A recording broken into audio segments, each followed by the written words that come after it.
Good evening, ladies and gentlemen. I know everyone wants to get this started so we can get it over.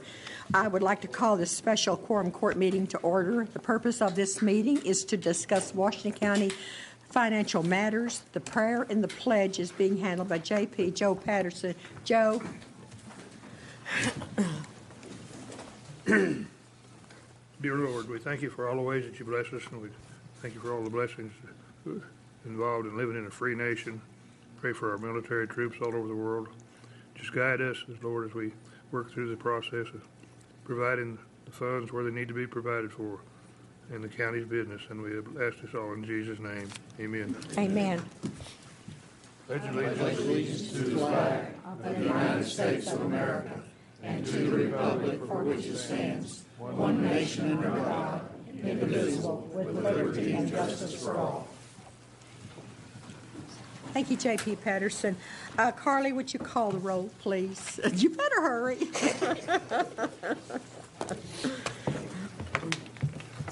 Daniel Balls. Here. Harvey Bowman. Here. Rick Cochran. Here. Robert Dennis. Here. Lisa Ecke. Here. Ann Harbison. Here. Sharon Lloyd. Here. Tom Lundstrom. Here. Eva Madison. Here. Sue Madison. Here. Joe Maxwell. Here. Gary McHenry. Here. Joe Patterson. Here. Butch Kahn. Here. Bill Ussery. Here. Quorum present. You have the agenda in front of you. Do I have a motion to adopt the agenda? So moved. Do I have a second? Second. All in favor say aye. Aye. Opposed, same sign. The agenda is adopted. The next thing we'll have, Mr. Johansson, would you come to the podium for us? Identify yourself, whichever one knows who you are. And I'm going to turn this over to Mr. Johansson to present his part of this program. Thank you, Madam Chairman. It's a pleasure to be here. Blair Johansson. Blair Johansson with Johansson Group, and also county compensation consultant. And this is the time of year where we provide an update from the market study to help you do some planning for this next year, the budget planning for employee pay adjustments or pay increases. So I have a series of slides to take you through that will help with some information that in your planning process. So I'm going to go through a kind of a national perspective, and then state, and then regional, so that you have a feel for what represents the plan. So this particular year, several different national studies are pointing towards 3% adjustment overall for employee increases in 2015. And the projections for this next year are right in line with the 3%. So, and probably for the last 2 to 3 years now, coming out of the recession, we've seen historically somewhere around 2.9 to 3% on the overall average at a national level, and then also at a state level.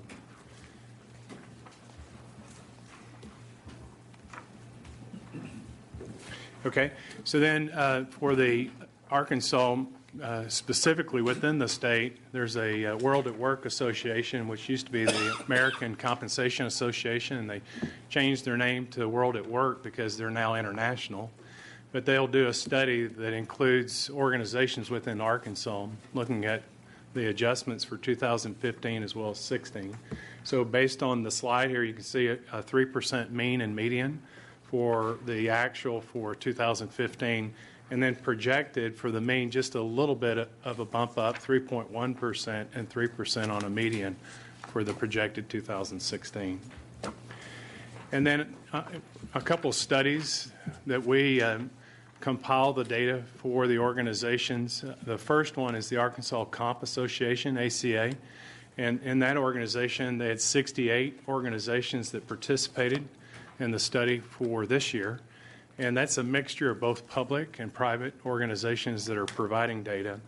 And in the 2016 projected, the general increase adjustment average is 3.14%, and the merit 3.02%. The NOARC organization is the Regional HR Association, and we'll also complete a study for them. This year they had 58 organizations. The general increase average that's projected for in this next year is 2.8%. The COLA adjustment, 2.5%, and then the merit, 3.64%, which Gives you a feel for a little bit of the influence of the private sector with merit, because with merit, usually we'll see movement towards 4% on the average for organizations that are providing merit adjustments. Just sometimes in the past, we've had questions about which organizations participate in the NOARC study. And again, you'll see it's a real mixture of both public and private organizations. We have some cities that participate. We have several manufacturing organizations that provide data. University of Arkansas, Tyson Foods. You can see a list of several different organizations that provide data for the NOARC study. The main thing is that we're wanting to make sure that we're looking at what's happening in the marketplace, both from a public and private sector basis. We've been tracking this for the last few years to try and look at how we're doing internally on average wages compared to the state and regional. And this is a year-old data because we pull this from the Department of Labor, Bureau of Labor Statistics, and their data is about 1 year out. It used to be about 3 years out, but they've been gradually catching up and trying to get to the current year. So in 2014, the average for the state was $37,940 or $18.24. Northwest Arkansas regional average is higher than that. It's influenced. This picks up the SMSA area, so it's Washington and Benton and also McDonald County. So it's picking up the SMSA area. So $42,410 or $20.39. And then that compares to Washington County's internal average for this year, based on the current pay, $36,421 or $17.51. Again, a way for us to kind of see how we're doing compared to the state and region. Yes? Does that include the elected officials? That average? That No, 36? it does not. Okay, thank you. That's a good question. It does not include the elected officials because in our study, we actually exclude the elected officials. All right. This is a graph that what we call a scatter graph or scattergram of dots. Each dot represents an employee that is employed by Washington County, and it's the points for their position and their actual pay. And then from this scattergram, the turquoise line, the broader turquoise line, represents the internal average using a straight line regression. So that's where we are today with current pay. And then we track the minimum, midpoint, and the maximum of their current range structure that's in place so that we can see how we're doing in relationship to the range structure. And we have 55% of the employees that are below the range midpoint and 45% that are above the midpoint. Historically, I think a few years ago, we were around 58% on the below and 42% above. So we made some headway when we, a couple years ago, made some adjustments for pay compression and made some adjustments for people with 2 years to 5 years of service and gave them a little bit more than 3%. And that particular year, 2 years ago, we averaged about 4.2% overall budget. And I believe this last year, I think you did 2% adjustment. So we made a little bit of headway and then we backed up just a little bit from that. So 55% below and 45% above the midpoint. And then this represents the pay lines when we're comparing to the market. So I'll give you some specific information about how we're comparing with certain organizations from the public sector as well as the private sector. But from a graph perspective, the turquoise line is Washington County's pay line, and that compares to Northwest Arkansas cities is one of our comparisons. Benton County is a comparison. The NOARC study, the Department of Labor is another study. And so you can see that we track a little bit higher than the magenta or pink line, which is Sebastian County. That's also included in the study. So specifically in this table, we're looking at how are we comparing our benchmark positions, the positions that we have that are like type other counties or city governments, or some positions that compare to the private sector. And you'll see we have 231 titles representing the county up there at the top where it says your organization. And for NOARC, we compared with 109 titles For the Northwest Arkansas cities, 131 title comparisons. The Department of Labor, 126. Benton County, 163, which is pretty natural because we really are similar to them when it comes to like-type organization and comparative titles. And Sebastian County, 122. And so we're anywhere from a negative 7.2% to the top end behind the NOARC study average, which again includes the private sector, and 3% above Sebastian County. Overall, we want to give you a historical perspective. Back in 2013, we were about 4.45% on the median behind the market and 3.24% behind the mean. And then we had that adjustment where we did the 4.2% adjustment and took care of some pay compression issue. And you can see where we dropped below 2% on the mean in comparison to the market, so we made some headway. And then this last year, with a 2% internal adjustment and the market moving at about 3%, we lost a little bit of ground. So 3.31% that we're behind on the mean and 4.94% on the median. So again, that's going to kind of track with what happens with the decisions on what we can afford as a county for employee adjustments and how the market participates with their adjustments. So just to give you a feel specifically of how the organizations, what kind of adjustments they made for this year and what they're planning for this next year, with Benton County right there at the top, it's at 1% salary structure increase and a 3% merit. So that's what they did for 2015.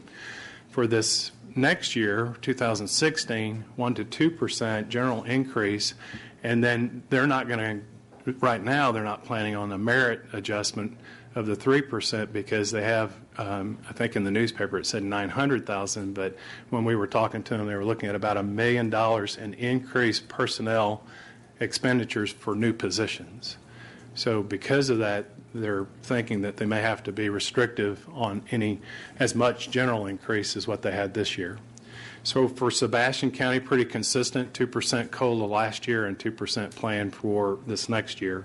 For the city of Fayetteville, you can see that it's a little bit higher than the overall market average at 3.77% step increase for uniform positions and 3.49% for non-uniform positions.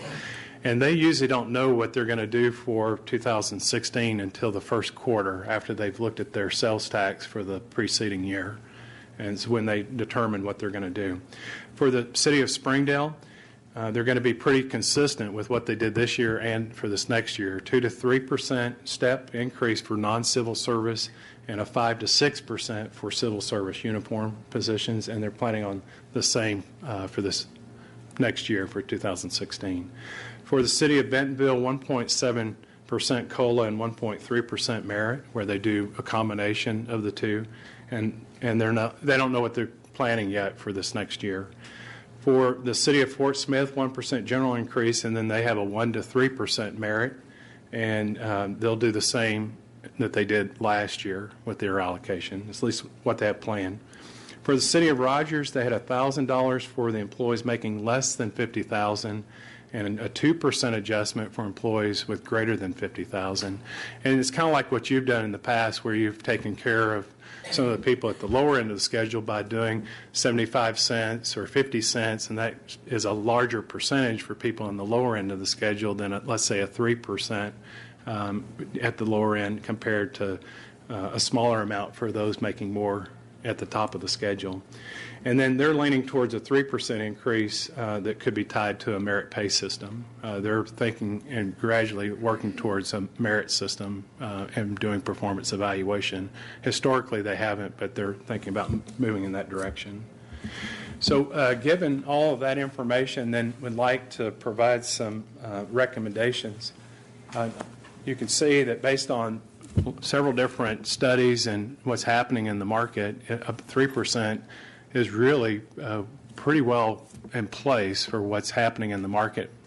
A 3% general increase adjustment, knowing that some organizations are doing a little bit more than that if they're using merit, and some a little bit less than that if they're just doing a cost of living.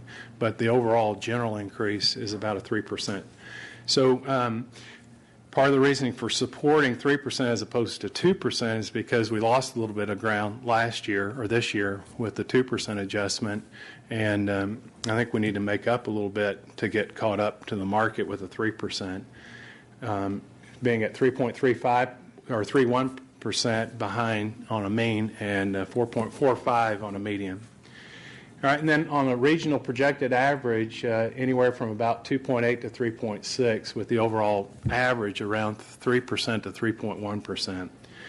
And then every so often we look at adjusting the pay range structure, and the last time that you adjusted the pay structure was in 2012 when you made an upward adjustment to the minimum, midpoint, and max on the structure, and recommending that you not do that for 2016, but you really consider it for 2017 because it will have been 5 years since we adjusted the range structure.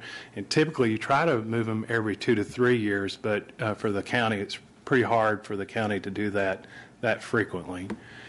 So, and then also what that would do is that would coincide with making the minimum for the lowest paid position in the county, increasing that from $10.76 to $11.03, which would also tie in with what is happening with the lowest paid positions with Walmart, with them trying to move towards $11 per hour.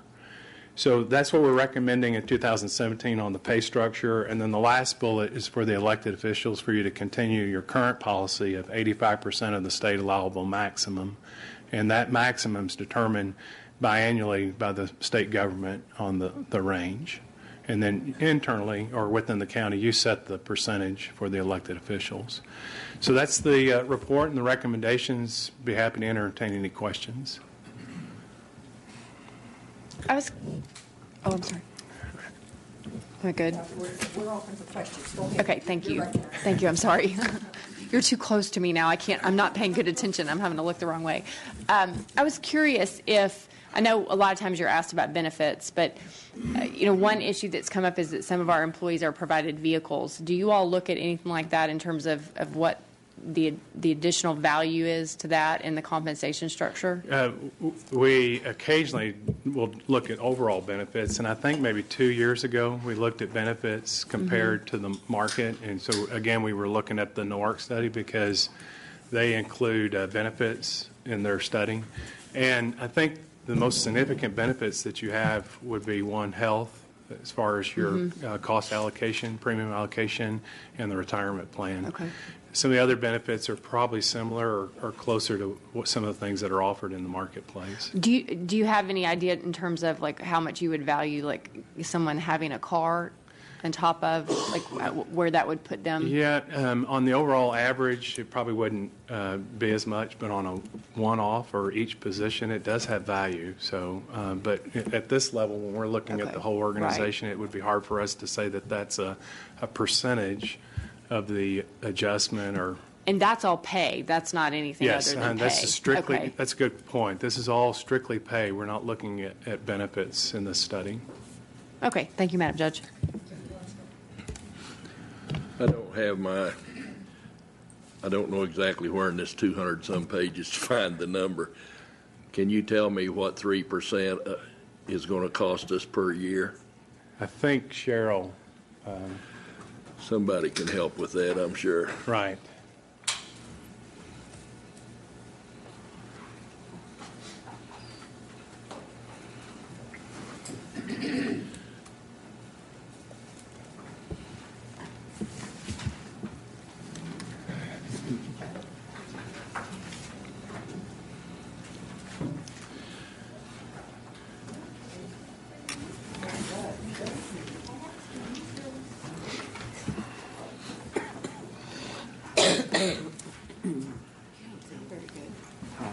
For over a week.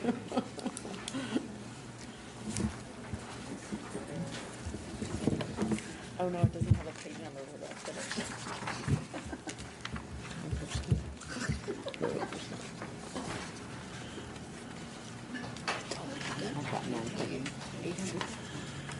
The number I'm looking at is $821,000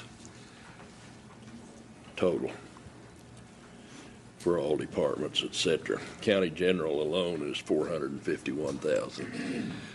I wanted to bring this up especially for some of the newer people on the court who have not done this.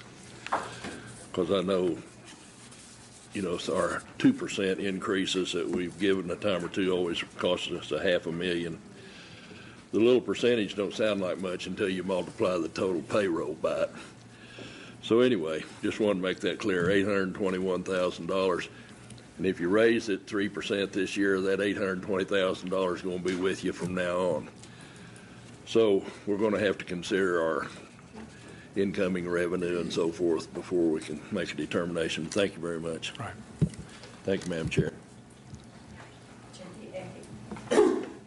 Thank you, Mr. Johansson. When I was at the, the State County Associations meeting, the president made a statement saying we might not pay a lot up front as counties, but we sure give excellent retirement benefits.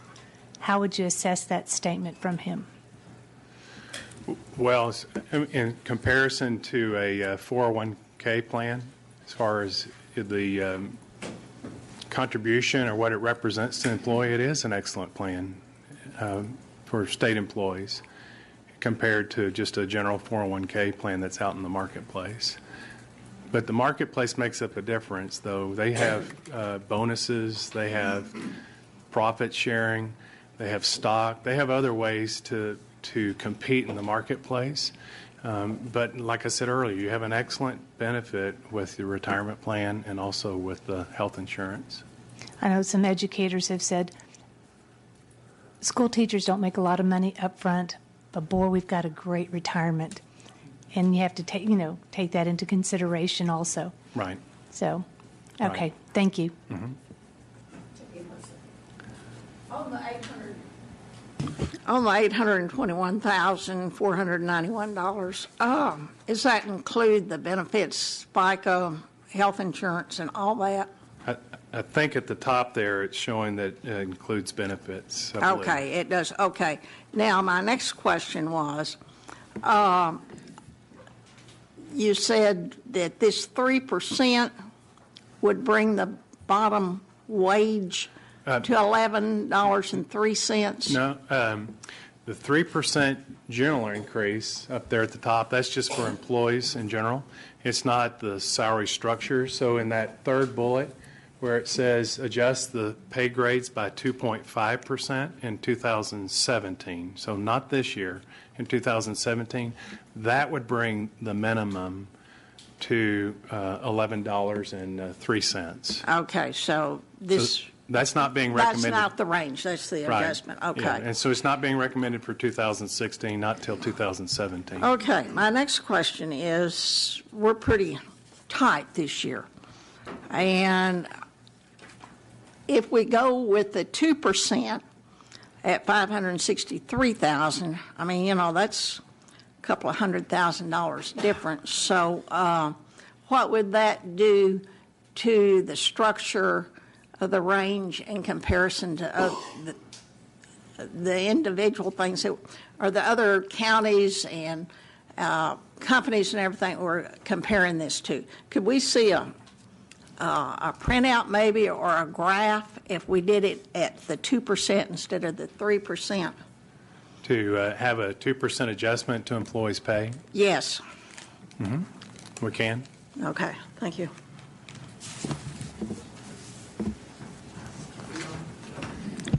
Blair, during these discussions before, I've expressed my concern about not including benefits in these comparisons. Now, your comparisons up here says that does not include the retirement plans in this 3% comparison. That's correct. But in here on our sheet, we're showing that the $821,000, it says calculations for proposed raises including benefits. So they are included here in this sheet. But well, for this one, it's just for you to see what the total cost represents, Okay. So that you know it's not just pay only, it's benefits Yeah. too, so that Yeah. you can look at your total expense. Blair, I think you probably will remember my comments before about I've had some fabulous jobs and I never had a 15% retirement contribution. And there's a number of business owners here in this room, and I've talked to a bunch of them outside, and I've never found anybody that pays that kind of benefit for retirement. And a good number of them don't pay anything for retirement. And 401ks are not a guaranteed benefit, and this is an absolutely guaranteed benefit. And I think we all know that the state retirement funds are behind in their accumulation of funds to take care of all these commitments. And I know this is done by the state, but guys, it's a huge cost to us that I think we had to continue to look at and even press our legislators in Little Rock to take another look at that. Thank you. Thank you, Judge. Blair, to follow on with the question that Justice Harbison asked a little earlier, the average hourly wage was calculated for us without elected officials. Would that be the same case when we're comparing the Benton County and other counties? Would their average hourly exclude that? Okay, for the NOARC study, does that exclude the higher paid management and CEO, CIO? Does that exclude them, or do they get included in those numbers? We do have senior management in the study. Okay, so a rough idea of how much does that kind of buoy their number up? Because if you take your highest paid people, which we've excluded from ours, and take that away from the NOARC study, do you have any idea what that might take that? If we're looking at this one, so this is Department of Labor, so it's every paid position in the county. So it's everybody. Okay, that has everybody. You had one other slide in there where you were comparing. There we go, this one. Yeah, and so on the NOARC, on that one, we have 150 titles. Right. And so it would not be similar to the Department of Labor as far as every title that's being paid. So it is kind of apples and, it's sort of. Like I mean, it's Fuji's and Golden Delicious, but they're still apples. There's with 150 titles, it's a pretty good statistical average for comparison purposes. Okay. But not compared to the Department of Labor. Okay. Appreciate it. Thank you.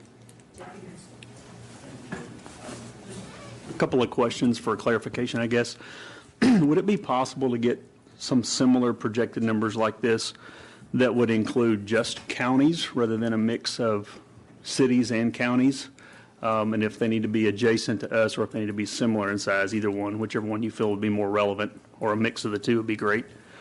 And then if we could look at that county by county and how we compare in total compensation. Mm-hmm.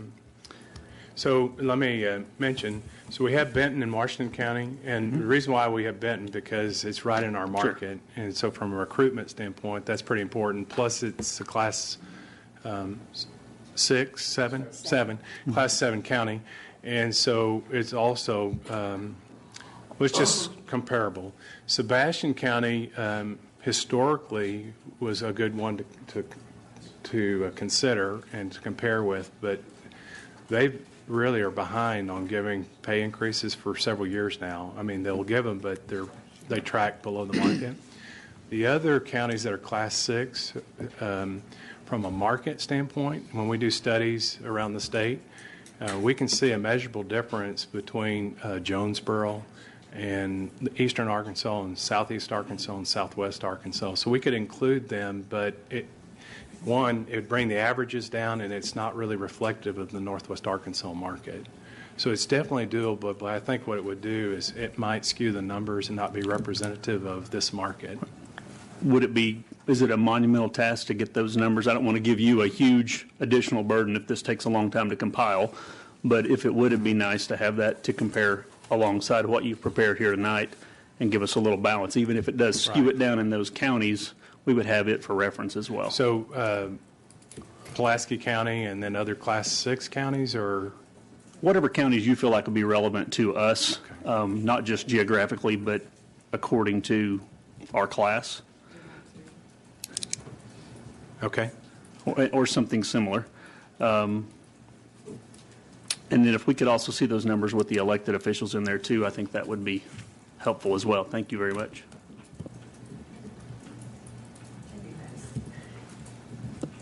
Thank you, Madam Judge. Mr. Johansson, I'm just a little bit concerned about your somewhat dismissive attitude about the value of a vehicle. We're talking about not just having a vehicle, but a vehicle that is serviced, tires rotated, oil changed, gas put in it, to go back and forth every day. And what concerns me is, well, the entire issue of employees having a car, but from your perspective, I think there should be some concern about, we'll have employee A at the road department with a car, perhaps residing in Madison County, and another employee A, same position, same job, same title, without a car. And that is a huge discrepancy in their compensation to me. In fact, you all may remember when we met down at the road at the jail. We met at the jail. And I found my notes from that meeting, and it was J.P. Lundstrom that said, and this is not a quote, this is just what I wrote down, but he said that the compensation package should be corrected and include the value of the vehicle when an employee has one. He also said that if a vehicle is part of a compensation package, that we should approve that. And furthermore, that no employee should have the authority to give another employee a vehicle.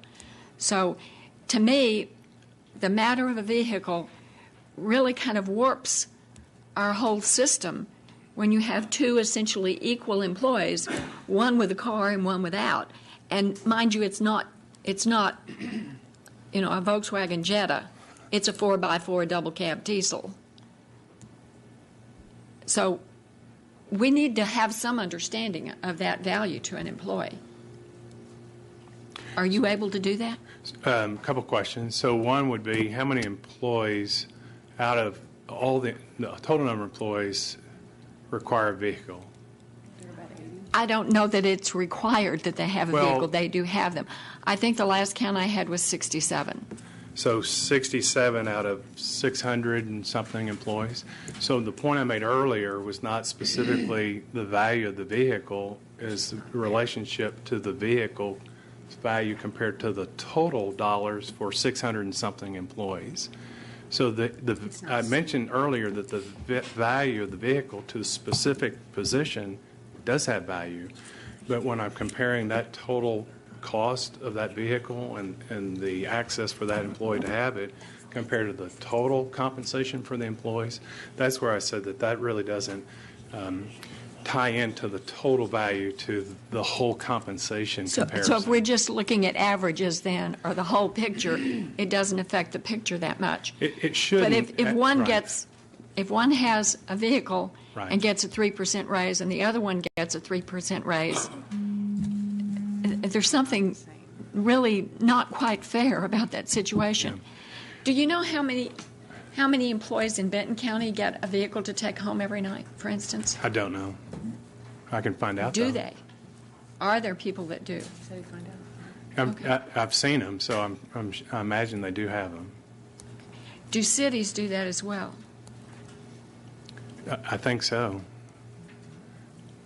Okay. Mainly the positions that require probably either that they use the vehicle as part of their job or some of your utility positions where they... Sure, people that are on call. Right. Sewer line breaks, we want somebody to go. Yeah, so typically that's the type of position that would have access to a vehicle. Okay. Thank you, Madam Judge. Just a couple things. First of all, I think if we were to go down, I think the discussion that we're having here is how we compare to the other counties.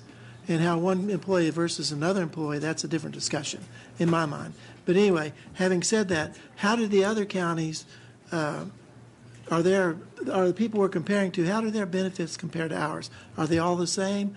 Or are ours a little better in some areas and theirs weaker? Or how can you address that Well, first? usually the counties are pretty close because of the state retirement plan. And so you really, when you look at benefits, you look at two major benefits from a cost standpoint and also from a benefit standpoint. That's your retirement plan and your health plan. And I think those, in comparison to other counties, are pretty similar because one of the state retirement plan and health plans, depending on the size of the county government, whether or not they're self-funded or not, typically those are similar. the way they handle them. And how's that compared to NOARC? Because I have a feeling Right. that when you look at private industry, that we're way up here. We're lower on the salaries, but Right. we're way up here on the benefits. Yeah. Is there any way we could equate those? I can pull those two that we looked at a couple years ago on benefits. And in the NOARC study, you look at, mainly what you're looking at is the cost to the employee, so coinsurance or the premium share. So how much is the company willing to cover the employee and the employee family part of the health insurance premium? And I can't remember what your cost share is for employee and family, but we can compare them against the NOARC average. Well, I can just tell you that most industry is moving away from insurance, and people that do have insurance with their companies, they're paying a much higher premium, and their benefits have gone down dramatically. Just a rule of thumb, right now the cost share average for the employee, for the employee's coverage, is 25% that the employee pays and 75% for the company. And that's just in general from the NOARC study. And then when you move to family, it moves to a 40-60 or a 50-50 split when you start moving towards family. So that's kind of the reference as to how you would compare that internally here with the cost share employee coverage and employee family coverage. Thank you. Thank you, Madam Judge. I'm glad you raised the issue of vehicles. I want to give you a sheet of just the first page of vehicles that we have that are taken home by our employees, if I may. I got this from a lot of vehicles that are going home.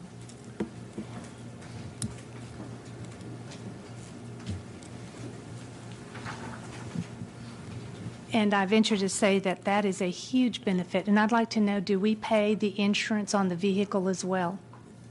So they don't have to pay insurance, gas, maintenance, car payment. That's huge. I mean, it's the elephant in the room, and it's ginormous. It is huge. And I think it needs to be considered. Thank you.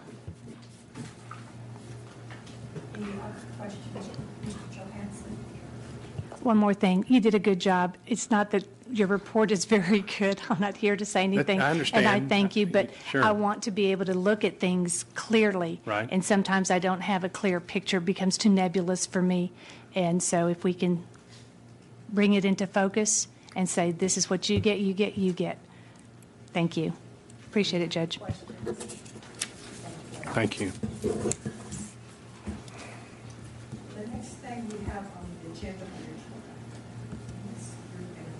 Thank you, Madam Judge. I hate to interrupt you before we proceed. The next time we have a presentation that involves charts and figures, I couldn't read anything on that screen. And it was a little hard to look sideways and look at it on that screen. If we could either have a printout or maybe something I could see on my computer when I bring it, because I couldn't see that at all. If we could just, if we could figure out something where we can actually see what's being presented. And I realize people over there could see the screen better than those of us on this side, but thank you.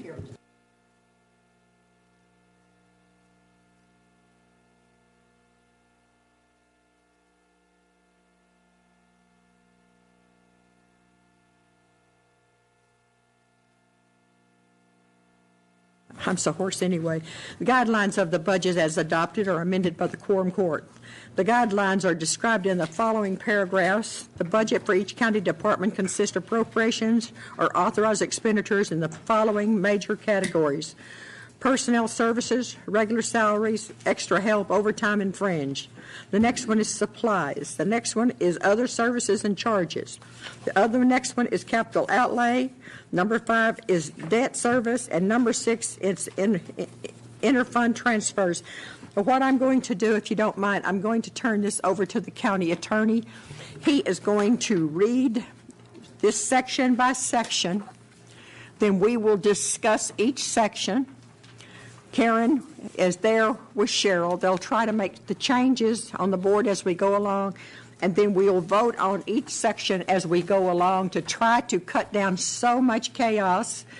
And before the actual vote is taken from the Quorum Court, we will have comments from anyone in the audience that wants to speak on their budgets or so on and so forth. They'll be recognized. That is our procedure, and I'd like to turn it over to Mr. Zaga. Yes.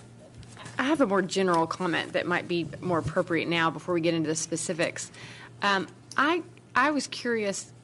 I could not find any legal requirement that we have budget controls. In fact, I couldn't find any other county in the state that had any. Pulaski County's website at least makes reference to them, but the fact that I couldn't find them for any other county, because I was trying to sort of benchmark to figure out what other people say in theirs, and I did find other states, counties in other states that have budget controls, not too many, and I just want to pass out, I know it's New York, so don't get too excited. That's all I could find. But I found 2 or 3 counties in New York that had very similar budget controls. And I thought how different they were from ours was very telling. So I'm going to pass them out just for everybody to look at. Because they are very general. Because what I realized is in us doing these, they're like an ordinance. We're passing an ordinance. And when I looked at some of these things, they seem very procedural. They're things that benefit the comptroller's office that I felt like perhaps might be better addressed as a procedure in dealing with the comptroller's office as opposed to us having, because I know one of the things J.P. Cochran had proposed back when we were doing this in the budget committee was something I had suggested about if you have some kind of request that you want to bring to the court to ask for a change in budget, who you email that request to. I don't think that is something that this court should legislate. That seems like overkill to say that if you have to have a change to your budget, that who you need to email to do that, and that you need to send justification for your request. So I felt like, especially in looking at these ones from, I think it was Erie County and Rockland County, New York, where I found these, it struck me, I'm not sure what we have really, our budget controls so much as procedures that I don't know that I think we ought to be legislating. So I throw that out there as a general comment. Thank you. Thank you. Yes. I was trying to prepare for the meeting today, and fortunately, Ms. Sandridge and Ms. Beeks had gotten me this manual that I'd requested, and so I reviewed some of the budget controls in here. And what struck me is, as I was trying to do homework for the meeting, who are these intended for? I mean, are they for us? Why do we need budget controls? Or are they for the executive branch and the comptrollers? Who are these budget controls for? I mean, I don't understand how they're used. Could you maybe give us some background?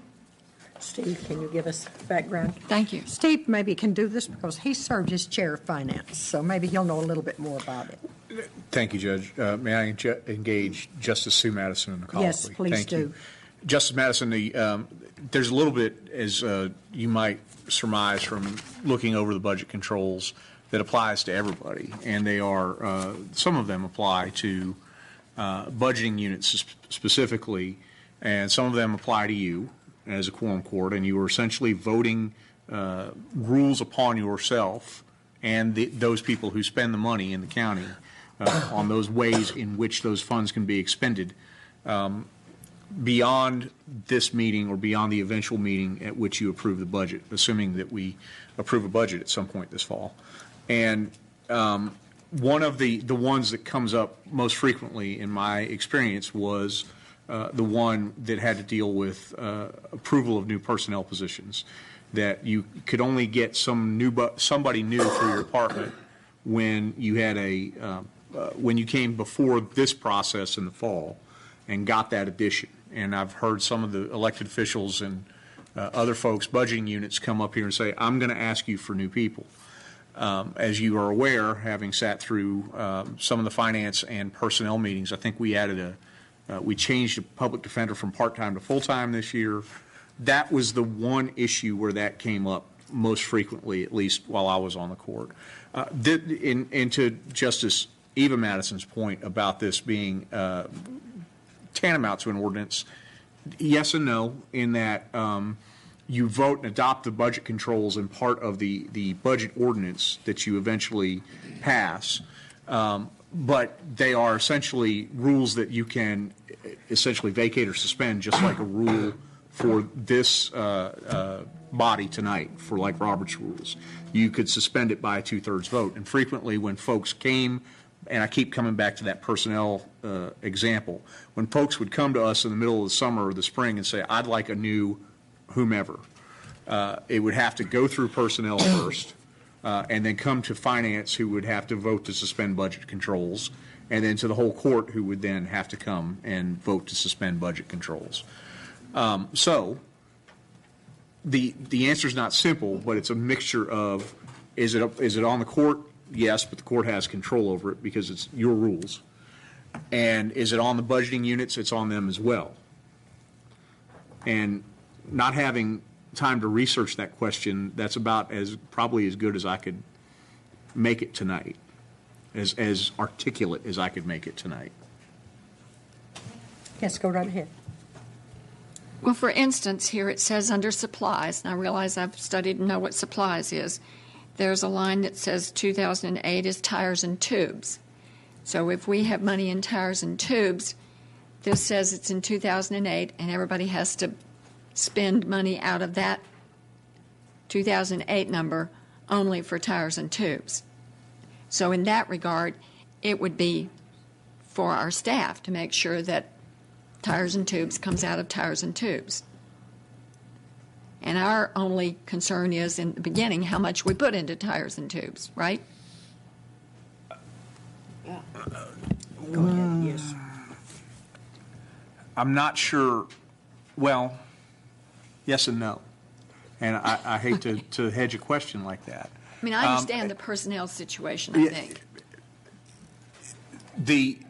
Your concern would then be also if someone exhausted a tires and tubes budget and they said, hey, we blew out 8 instead of 4 that we anticipated this year, I need more in that line item. Can you either approve a line item transfer? And that also is in here about line item transfer, or it used to be. Line item transfers used to be in here. Or take it out of general fund or out of reserves. That's also your area of concern as well. Okay. I've exhausted my supplies budget, a la the animal shelter. I hate to bring that up, okay, but I've exhausted my supplies budget for the year. I need money in that line item. That's an area for concern for the court, and the determination of how much, if anything, should go into that item to finish out the year. Okay. I think I'm better. Appreciate it. Judge, am I still? Yes, you're still on. Judge read through, I believe, bullet item 6. Yes. And as I understood it, the only thing left for me to read would be the last line in that opening section, which is expenditures will be limited to the amounts appropriated in the above categories. Okay, now what I want you to do is go ahead and, but if you don't mind, please read number 1, then we'll have this open for discussion and change or whatever the court sees fit. A request for additional funds will be made in the following manner. 1, personnel upgrade ordinances, with the exception of grant funds, shall be brought to the Personnel Committee and, if approved, forwarded to Finance Committee of the Quorum Court. Actually, that's got to go right there because there is no longer a Finance Committee. We're aware that has got to be changed, but Okay. we didn't have time to get that done. Sorry, Judge. That's okay. New positions will be considered during the annual budget process with the exception of grant funds unless circumstance warrant that budget controls be suspended. Non-urgent requests for new positions will be heard during budget hearings and will go into effect the first pay period during the following year. Now, the floor is open for discussion. J.P. Madison. Thank you, Madam Judge. One of the concerns I have is that the intro to that whole section, it's requests for additional funds will be made in the following manner, and that's not what is then governed in items 1 through 13. So I think the introductory language is not reflective of what's actually there. Obviously, we don't have a finance committee anymore, but it occurred to me that it seems, I don't know that it's really a financial request. And I don't know that it needs to even go to personnel, because I felt like when it went to personnel and then it went to finance, it was sort of overkill, because then we were considering it 2 committees and then at quorum court a 3rd time. And given that we've put all of our finance power in the quorum court itself, I think that those things should simply be brought to the court. If the notion is efficiency and trying to get things done quicker, it just seems to me that maybe personnel upgrade ordinances need to come to the court. And we're skipping all these steps. One thing that troubles me about this, because I think I have in my mind now that these are ordinances, I know what you said, they still have to be suspended if we're going to not follow them. So that, to me, says that they're rules that are governing us. I don't know what non-urgent means. So if it's non-urgent, it's going to be heard during budget hearings, and I don't know what that means there. And I don't know, I think every elected official or department head may have a different take on what's urgent. I mean, in some respects, everything the sheriff's office does is urgent. So that doesn't apply to you guys, I guess. I don't know. Given that I feel like this has the power of ordinance, I think that the terms need to be well defined. And so my suggestions would be that we simply eliminate this going to committee, it comes straight to the quorum court, and that we figure out some way to sort of clarify what's urgent or what's not. And then that yellow language up there needs to somehow be modified, because it's not accurate. Because this is not, I realize this doesn't relate to item 1, but we passed over the introductory language that all of the controls are not relating to additional funds.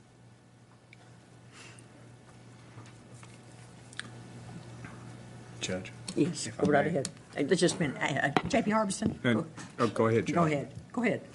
Well, if we're adding personnel, we're certainly having to add funds, and we're in the budget process right now, and we have several people asking for new personnel for next year, and those would be the non-urgent. Those are the things they have waited for. And then they may get into the year and have an emergency or need an additional person, and we've handled that in the past by suspending the rules and letting them hire another person. So, I guess that I've used these for 10 years, and I really don't see that much of a problem with them. Thank you. Yes, Steve, please. Judge, I was going to suggest that these are not as a group on the floor, but in order for Justice Eva Madison's edits to be considered, I think, or to be properly before the body, it would need to be made in the form of a motion, and then somebody to second. And not that you can't discuss it, obviously you can. So do you have a motion? Well, I don't know how to fix the yellow language. Maybe it just needs to be deleted. Maybe because they're not all about requests for additional funds. So I think the part that they've just deleted in yellow needs to be deleted. And I just think the whole phrase about non-urgent requests, I think perhaps that just needs to be deleted, because I don't know that this court is going to sit there and say, oh, your request is not urgent, so we'll see you in October. So I just think maybe the actual budget control ought to be that personnel upgrade ordinances shall be brought to the quorum court for approval. And then I have myself asking, why do we need to say that? Isn't that sort of a given? So that's where I'm getting to the point of, why do we need these? Because, so I sort of think number 1 maybe just needs to be deleted, I guess is where I'm getting to. Second. You have a second to that? Is that a motion? Yes, thank you. And that's a second? Lisa, got your mouth open. Close your mouth, Lisa. We're televised. I'm teasing you. I'm teasing. So funny. You're funny, Judge. Thank you. I do have a question regarding the Personnel Committee. Does the Personnel Chair have communication with the HR Director anytime there's a new employee or JSAP? They come in, they talk to us? They can always have contact with them, yes. But is that the process that we've had in the past? I'm trying to say, give me some history here how we've done that. May I? Yes, please. Just so I'll know, just so I'll understand. Do we need to omit the personnel committee and we're all just the quorum court, or just so I'll know what we're doing? One of the thought processes behind the way Justice Harbison talked about that we've done it this way for a long time was if we created a new position, an entirely new position, one of the things it had to go through was JSAP with Blair's, Mr. Johansson's recommendation as to what its salary range should be, all those sorts of things in terms of we're creating a new deputy circuit clerk, but it's not simply, it's not an entry-level clerk maybe necessarily for Mr. Sylvester. He makes the job description up, gives it to Blair. Blair then decides, or doesn't decide, but recommends midpoint for the salary and all that stuff. Then it goes through personnel. That was the logic behind that process.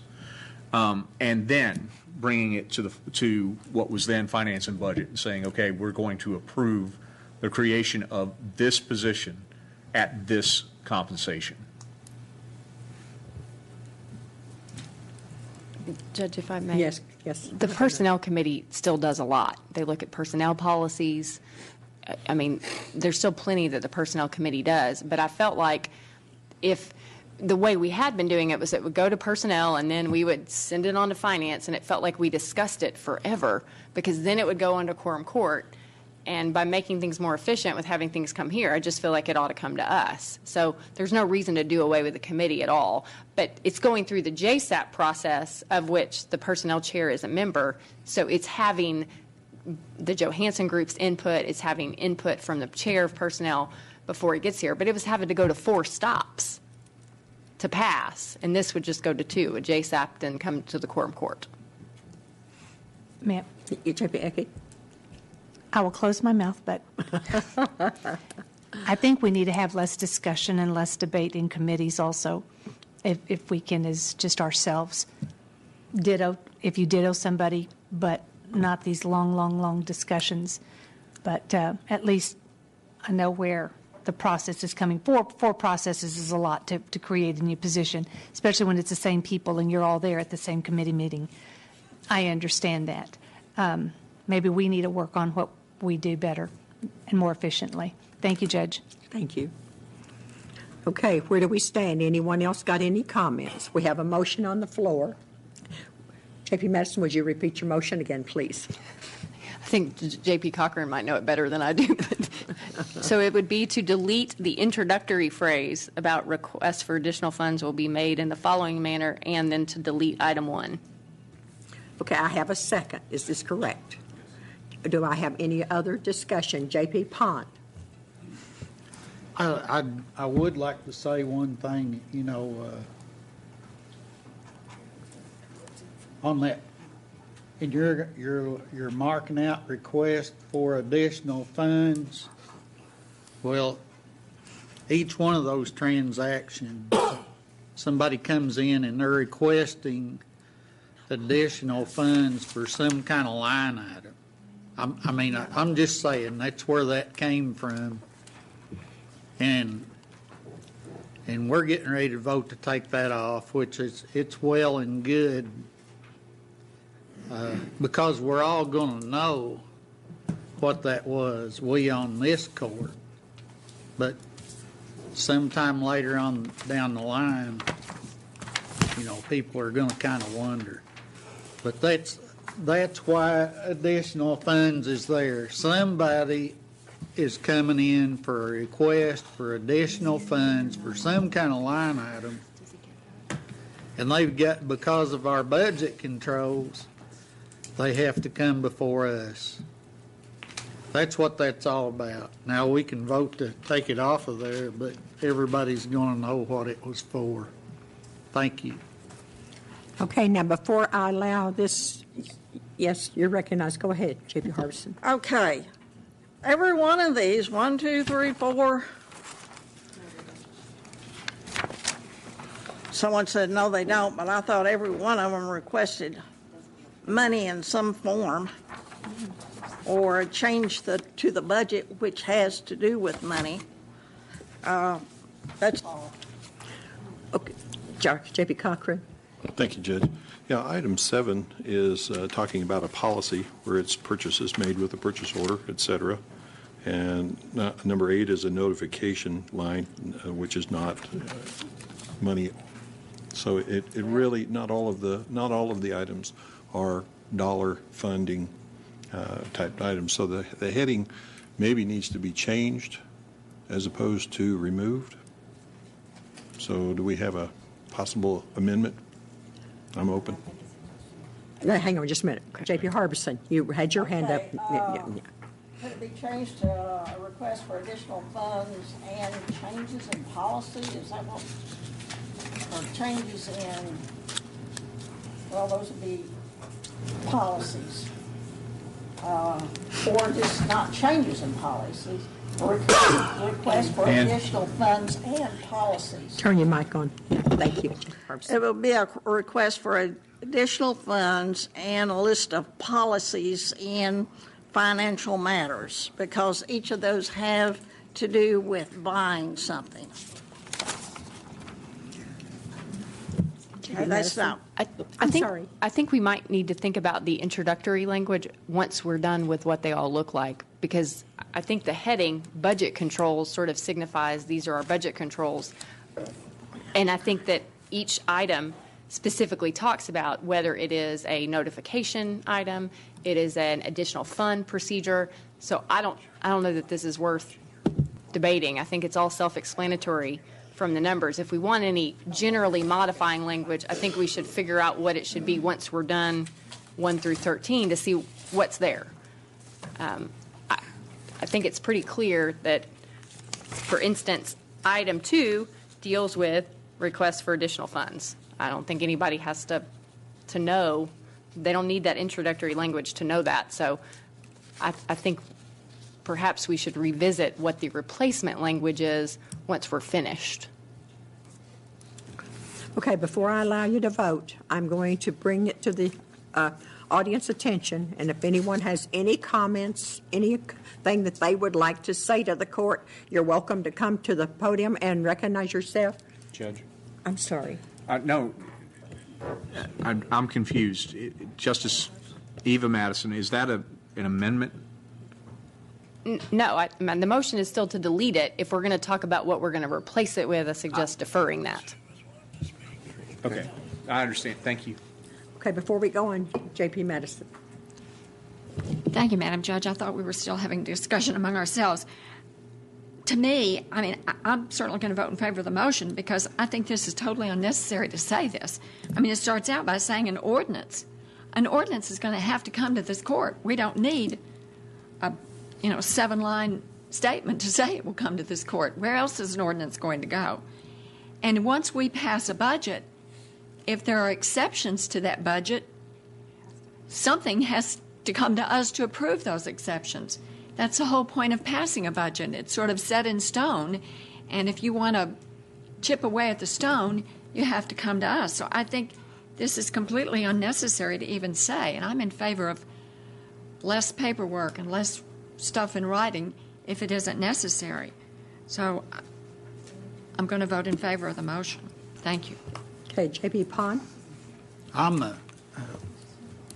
kind of having a turnabout here.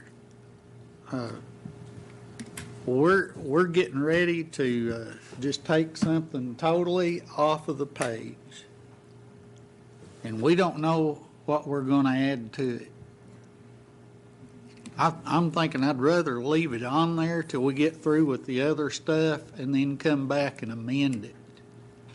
We might not have any of the wording that's there, but I've got a little bit of trouble with just voting to totally take something off of the page, not knowing what we're going to replace it with. That's kind of like, let's see, well, the thing that comes to the top of my head is, let's vote for Obamacare and then we'll read it and find out what it's going to be. Oh, gosh. So I am gonna, I don't have any problem with amending this, but I am gonna vote no about just totally taking it away and not knowing what we're gonna replace it with. Madam Judge, can we just call for a vote, please, and move on? I really have a problem with a comment that this is not even worth debating when we're, we just want to take something off of here and we'll find out later what we're going to replace it with, and it's not even worth a debate. That bothers me. Thank you. Okay, go ahead, J.P. Harbison. Okay. J.P. Eva Madison stated that, it should be deferred after we had already gone through these things. So I think what the motion is, just that first section of personal upgrades of that paragraph is, that's not your motion? You want to do away with all of it? Are we going to direct you to? No. Well, no, we can't do that. No, we can't discuss We it, can't no. do that. So, anyway, I guess just call for the question. All right. Okay, but now I've made the statement before we started. Before we call for the question, I'm going to call for the audience if anyone's got a statement, because they've got to live with these budgets. So I'm going to recognize anyone in the audience that wants to be recognized. I don't mean, are we going to do this after each one? Because that's not our procedure. Our procedure is to allow public comment at the end, right? Before we pass an ordinance. This is not an ordinance, so. Right. So there's no provision in our procedures. I don't know. Anyway, I we think have a problem with this? This court needs to probably make a vote on. Judge, you announced what you intended to do ahead of time, but the court can say, yes, we don't want public comment. If they do that, that would be I believe that needs to be in the form of a motion that would take precedent over my suggestion. the vote that you want to have, because I think you need to do that now as opposed to doing it. I guess my issue is I think that we're going to work through a process of amending all these and get to the end and then ultimately vote on the final product. And I think that's probably when we would normally have public comment. So that's all I'm saying. I'm not trying to do away with public comment. I just think it's going to make for a really time-intensive process. So we do need a motion then, don't we? Well, Judge, the way I understood that we were going to do this tonight Yes. was item by item, vote item by item. Yes. As opposed to debate all 13 at once, and then that's, Judge, I recommend a motion if we are not to have public comment. Do I have a motion not to have public comment? No, I was going to make a motion to have public comment. I'd like to hear from the department managers. I think that's what we need. I'd like to hear from. Would you like to make a motion to hear the public department comment? managers. And the other question, while I'm on, that's my motion. That yes, that we have. I have a motion and a second. But you already have a motion on the floor. Yeah. You said it's superseded, though. No, folks, this is not a privileged motion, okay? But out of practicality, one of two things is going to happen. Either this particular bullet's not going to be discussed before you all vote on it, That's right. or you're going to set the precedent for the rest of the night now that you're going to have public comment. That's why I suggest, no, it's not in Robert's rules but I think this motion for practicality takes precedence, because you need to decide now before you discuss this one, whether or not you're going to have item by item public comment. That's all I'm saying.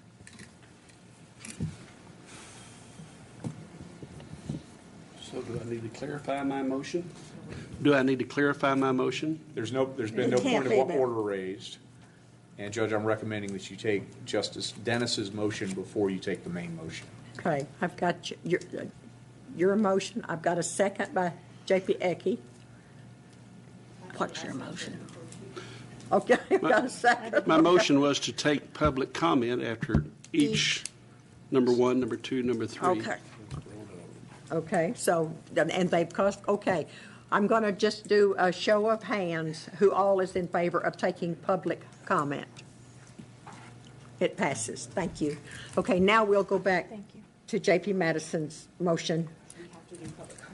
Yeah, public comment now. Okay, do I have anyone that would like to comment on the discussion that we have had on number 1? Please identify yourself as if we didn't know. I'm Lindsay Huffaker. Is it on? No. Yeah, there we go. I'm Lindsay Huffaker, the HR Director at Washington County. I have no opposition to removing it. I just want to make the committee aware that if we do, we also need to visit the Salary Administration Program, because we do currently state that any exceptions on salaries are required to go to the Personnel Committee and then the Finance Committee and then the Court. And so just for uniformity's sake, we need to make sure that that's something that we visit in the near future if we are looking to eliminate some of the hurdles that we're talking about. So that's all I have. Thank you, Lindsay. Any other comments? Okay, then I think we've called J.P. Harbison. So we're voting on the title and number 1. That's correct. What? Well, to do away with the... Judge, if I may, Yes. I understand the motion to be to strike the line beginning with requests Right. after expenditures, and then all of paragraph 1. And Karen has it on the board, what's going to be struck.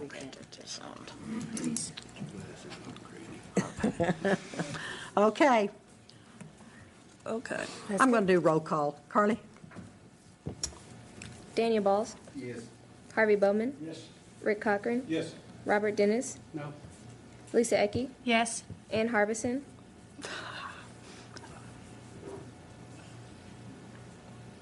Yes. Sharon Lloyd. Yes. Tom Lundstrom. Yes. Eva Madison. Yes. Sue Madison. Yes. Joe Maxwell. Yes. Gary McHenry. No. Joe Patterson. Yes. Butch Pond. No. Bill Ussery. No. It does pass, so. Now, I just want to clarify something here. We're not going, so some of this stuff we're going to try to come back and redefine. Okay, so this is null and void and it's gone. Okay, that's all I needed to know. Go ahead. Well, I mean, obviously, we can amend these. If we come back and realize we messed up and want to go fix something, we could fix it at any point. So I just felt like it'd be better to take out the introductory language and then find out if we needed it at the end. That was my point. I just but wanted to make certainly- sure that I understood what was going on, but thank you very much. Okay, the next thing we have is number 2. Mr. Zaga. Request for appropriations regarding personal services other than full-time positions, supplies, other services and charges, and capital outlay funds shall be brought to the Finance Committee. Again, that needs to be struck. Monthly and forwarded to the full quorum court for consideration. That language also needs to change. Transfers in personal services categories or transfers between departments may only be made by ordinance. Yes, you're recognized. I think that everything but the final sentence needs to be removed, because any request for appropriation necessarily has to come to the quorum court, and that's the effect of removing the committee anyway. So transfers in personal services categories or transfers between departments. And I don't even know if that needs to be said, because I think I think I'm beginning to think about number 2 what I thought about number 1. If you need a change in dollars, you come to the quorum court. So my motion, I guess, is to delete item number 2 unless somebody can tell me why we need the last sentence still. I'll second that motion What motion? that she just made. To do away with To do away with 2. It's just all of 2. J.P. Harbison? Okay, I think we need to keep number 2. think we need to strike to the Finance Committee of the Quorum Court monthly and forward, and it should be forwarded to, request for appropriation regarding personnel services other than full-time positions. And then it goes on, supplies, other services and charges and capital outlay funds shall be brought forward to the full quorum court for consideration. Transfers and personnel service categories or transfer between departments may only be made by ordinance. I'll make that as a motion. We already have it. Oh, we've got a motion on the Yeah, floor? we have a motion on the floor. Okay, yeah. sorry. And yes, J.P. Madison. Thank you, Madam Judge. I want to ask our attorney, if this language weren't here, and there was a need for a transfer in personal services between departments, how would that be accomplished? It would still have to be done by ordinance. Okay. If there were requests for appropriations regarding personal services, et cetera, that was going to change, how would that be done? Judge, I didn't ask. May I engage Yes, please. Justice Madison? Okay, sorry. I'm sorry. I did that. I asked the question. I I'm know, sorry. but by parliamentary procedure, I have to go through the chair to talk to you directly, and I apologize for not doing it before. Also by ordinance. Well, let me be redundant. If this were omitted, the world would be the same. We would still follow an ordinance procedure of coming to the quorum court. I believe that to be correct, a correct statement, Justice Madison. Okay. Thank you. Madam Judge, I'd like to also ask our comptroller. You're the one, it's my understanding, that would be approached for these changes. What would you tell someone if they came to you with these requests? The way the system's set up right now, actually, I think this was put in more for the quorum court's benefit than for the comptroller's benefit, because currently we cannot change any line items in the personal services without an ordinance. If you take that language out, then we could. We could transfer money from one line item to another without an ordinance. Without item 2, you could yourself change? In personal services, if someone say they needed more money in part-time and they had money in overtime line item, they could request a transfer, and I could do that. With this in there, that could not happen. The only way any line items can change in personal services is with an ordinance, with this language in there. That's what it would affect. But this language doesn't currently have the effect of an ordinance. I mean, it's just policy. Yes, please. It is. It is part of the ordinance. When you pass the budget, it is part of the packet that goes together as part of the budget, and that ordinance approves what's in there. And so the budget controls are part of an ordinance. Let's let the attorneys hang on just a moment, please. Okay, Justice Madison, the comptroller's right. You vote on the. Maybe I'm remiss in not explaining this. What you're doing tonight is essentially setting these controls out as guidelines for yourselves and the folks in the audience who are the budgeting department, the budgeting units. Eventually, when this comes to in November, December, when you vote on the full package, again, assuming you approve it, there will be language in the adopting ordinance that says the 2016 budget controls as passed by the court are hereby adopted and confirmed, or similar language. So eventually this will have the effect of an ordinance. So if we delete item 2, then the comptroller can make all these changes without us ever knowing. Within a line item, yes, as Cheryl just described. So if an elected official said, as she, and I don't know a better way to put it than she just did, if you allocated $50,000 for a particular elected official's personal services line item, and I know that's not the right number, but you break it down within that personal services line item, salaries, full-time, benefits, FICA, all those things. If that elected official called Cheryl on the phone one day and said, hey, I need X out of full-time put into part-time, they could do that without coming to you and asking the question, because it's not outside of that line item. Does that make sense? So right now, line item transfers within the county, within a category, are allowable unless we adopt this. I think it's. I didn't say that right, did I? I think you had that backwards. If we leave this out, if we leave number 2 out, if we delete it like we did number 1, the effect is different than with number 1, because no ordinance is required. They simply could move money however they wanted to. I really would like this clear in my brain before we vote on it. Thank you, Madam Judge. J.B. Maxwell. Thank you, Judge. I just need clarification. So I thought I understood the original question for you, Mr. Zega, was if we take number 2 out, does anything change? And I I thought I understood the answer was no, life goes on exactly the way it always has, that anything will still require an ordinance.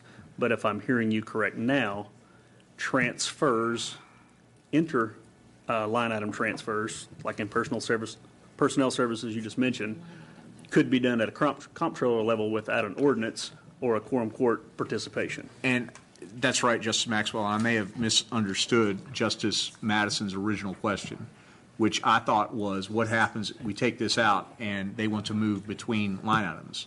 Yes. In other words, personal services to capital or something else. So that would require an ordinance. So the short summary is that if we want to have input into transfers, we need to leave at least the last line in here. How about the first part of that? Does it need to stay to having a change, or if that goes, does that render no changes to the way we do things? Can I have a minute, Judge? Yes, go ahead.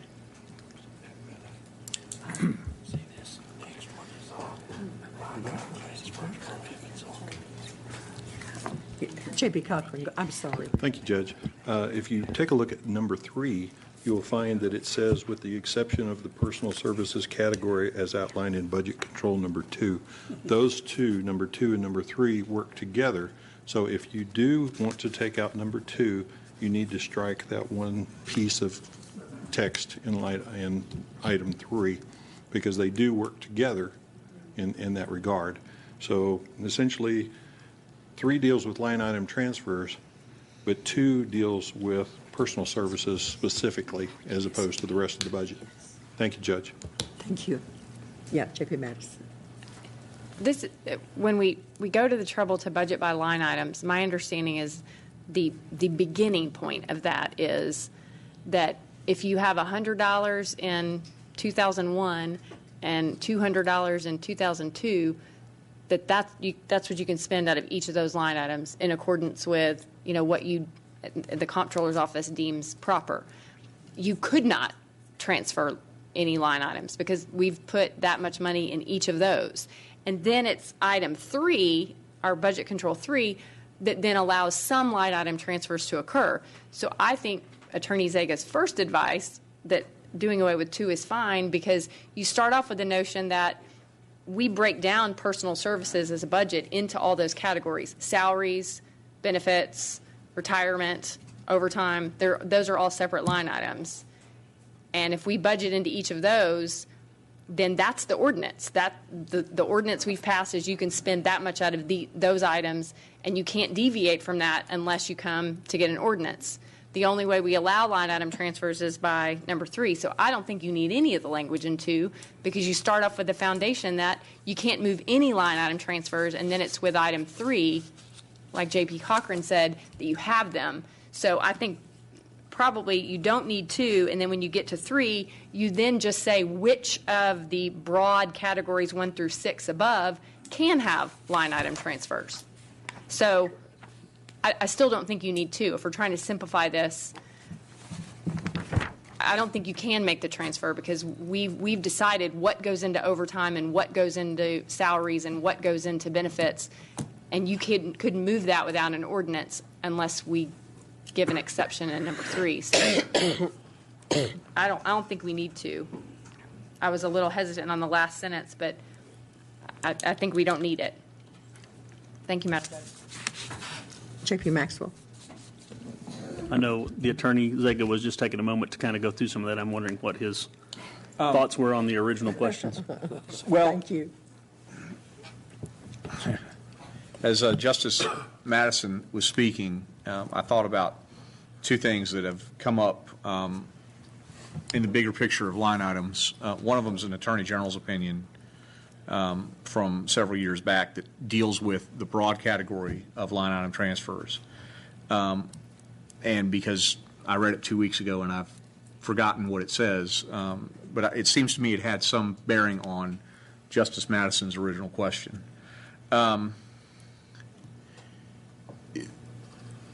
This comes to, the answer to your question comes to where you want to exercise those points of control, really. And that's what, the part of this that says budget controls, where that comes from.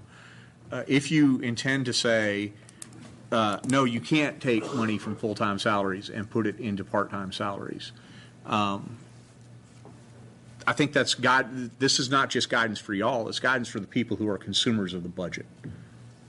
And so while that's not a direct yes and no answer to your question, Justice Maxwell, that's where I'm saying who reads these things and says, okay, this is what I got to go to the court for, and this is what I don't necessarily have to go to the court for. Yeah, J.P. Dennis. Silly question maybe, but who wrote this and what was their intent? Who wrote the budget controls? Was this done in a previous quorum court? Versions of budget controls have been around for Since 1977. ever. I mean, I want to say, long before I was on the court. Okay, thank you. It helps me know. Quorum Court was established in 1977, and I have a feeling these were originated from that time. Yeah. Gotcha. Okay. Okay. Do we have any other discussion on this? I understand legally. Mr. Zega, if when we put money in line items, isn't that the ordinance? And then we would have to allow for transfers within those line items, we would then have to say, that's the purpose of a control, to say we lift those line item restrictions for purposes of, like we've done in the past for supplies and other services. And then we've done it to capital with an exception. So it seems to me the starting point, if the budget is legislation, is that the starting point is any transfer from one line item to another would require an ordinance, but then through the controls, we alleviate some of those. That is the subject of that AG opinion that I'm talking about. And I'm going to, my recollection was that whoever the Attorney General was at the time, and I think it's about a 15-year-old opinion, opined that once you allocated the funds within a line item, that transfers within the line item, sub-line items, whatever you want to call them, were within the discretion of essentially, frankly, the county judge, as I remember, because the county judge was charged with the administration of the budget. But I think y'all need to see that. I need to get that AG's opinion for you and let you look at it. J.P. Harbison. I'm wondering where this discussion is going, because we're supposed to be only talking about personnel services. But it sounds like we want to strike this so this concerns every line item in every budget, and that we have to have an ordinance to transfer anything within a budget. And at this point, I thought we were only discussing personnel services, and that's what 2 and 3 deal with. So I think we need to be very careful about what we decide to do here. Thank you. Now, we're still on number 2. Do we have a motion on the floor? We do. We did. We have And a a motion and a second. What was the motion? Yes, you're recognized. Thank you, Madam Judge. I just want to clarify what our attorney just said. Item 2, as J.P. Harbison said, deals with personal services, which is one of the big chunks of categories here. Does the AG's opinion deal with personal services or all line items? It was talking about all line items, okay, as I remember. Okay. And number 2 restricts line item transfers under personal services so that money from a car allowance couldn't be moved to contract labor. Is that correct? As well, yeah. Contract labor. As it, without the striking of it, yes. In other words, as that language now exists. If we keep number Yeah. 2. That's then, the restriction, yes. Then money from car allowances could not be moved to contract labor. That's right.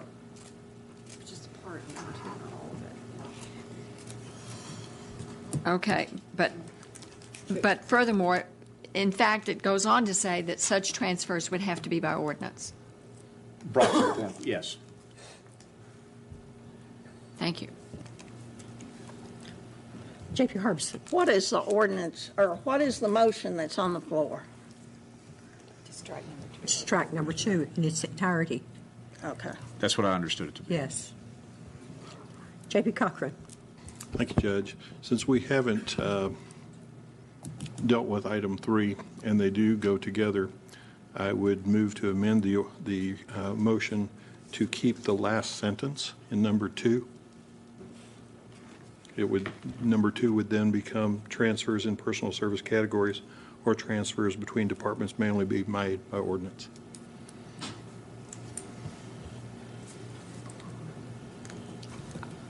May I? I'll accept that as an amendment to my motion without the need for a vote, because I think we probably need to see the AG's opinion before we really decide how all of this works. So now we have got an amendment to the first, or to the... Well, we don't need to vote on the amendment, is what I'm saying, is I'll make that, incorporate that into my amendment. So the friendly amendment would be to strike all except the last sentence of item 2. Judge, I believe Mr. Lundstrom was the second. He needs to. I agree. Thank you. Okay, have a motion and a second. So now we're striking all of 2 with the exception of the last sentence of number 2. Is that what everyone understands? Do I have anyone in the audience that would like to come forth and say anything of this, what this is about? Thank you, folks, very much. Okay, any other discussion? Carly, would you call the roll, please? Daniel Balls. Yes. Harvey Bowman. Yes. Rick Cochran. Yes. Robert Dennis. Yes. Lisa Ecke. Yes. Ann Harbison. Yes. Sharon Lloyd. Yes. Tom Lundstrom. Yes. Eva Madison. Yes. Sue Madison. Yes. Joe Maxwell. Yes.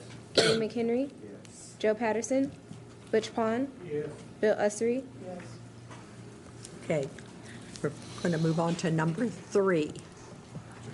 Line item transfers within a departmental budget may be made within and into all categories with the exception of the personal services category as outlined in Budget Control 2, although I believe it's now 1 because we struck 1. That's right.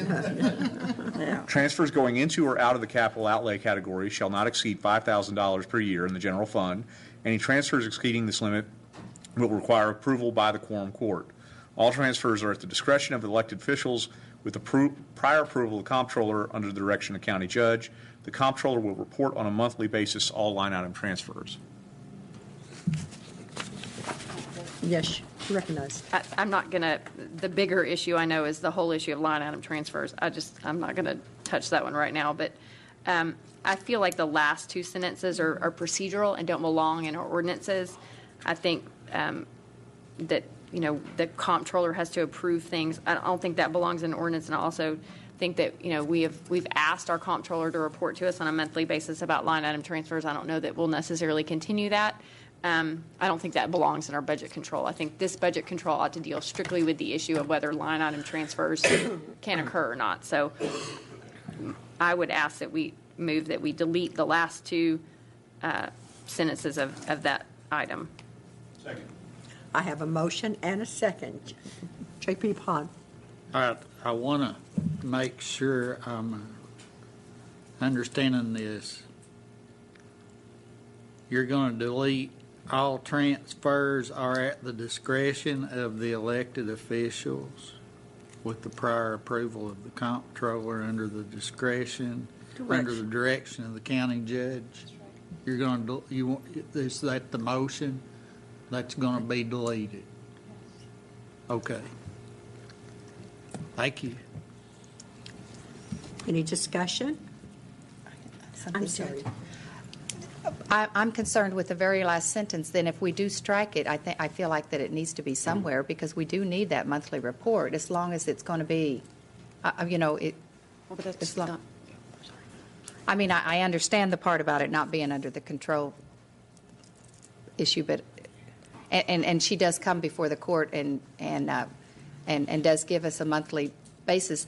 But I have a problem that if we take it out totally, whenever new court members come in, are we going to still, do it the same way that we have the monthly report? I just that last sentence, I think we need to be assured that it's going to be somewhere else in our paperwork that shows that that's going to happen. J.P. Cochran.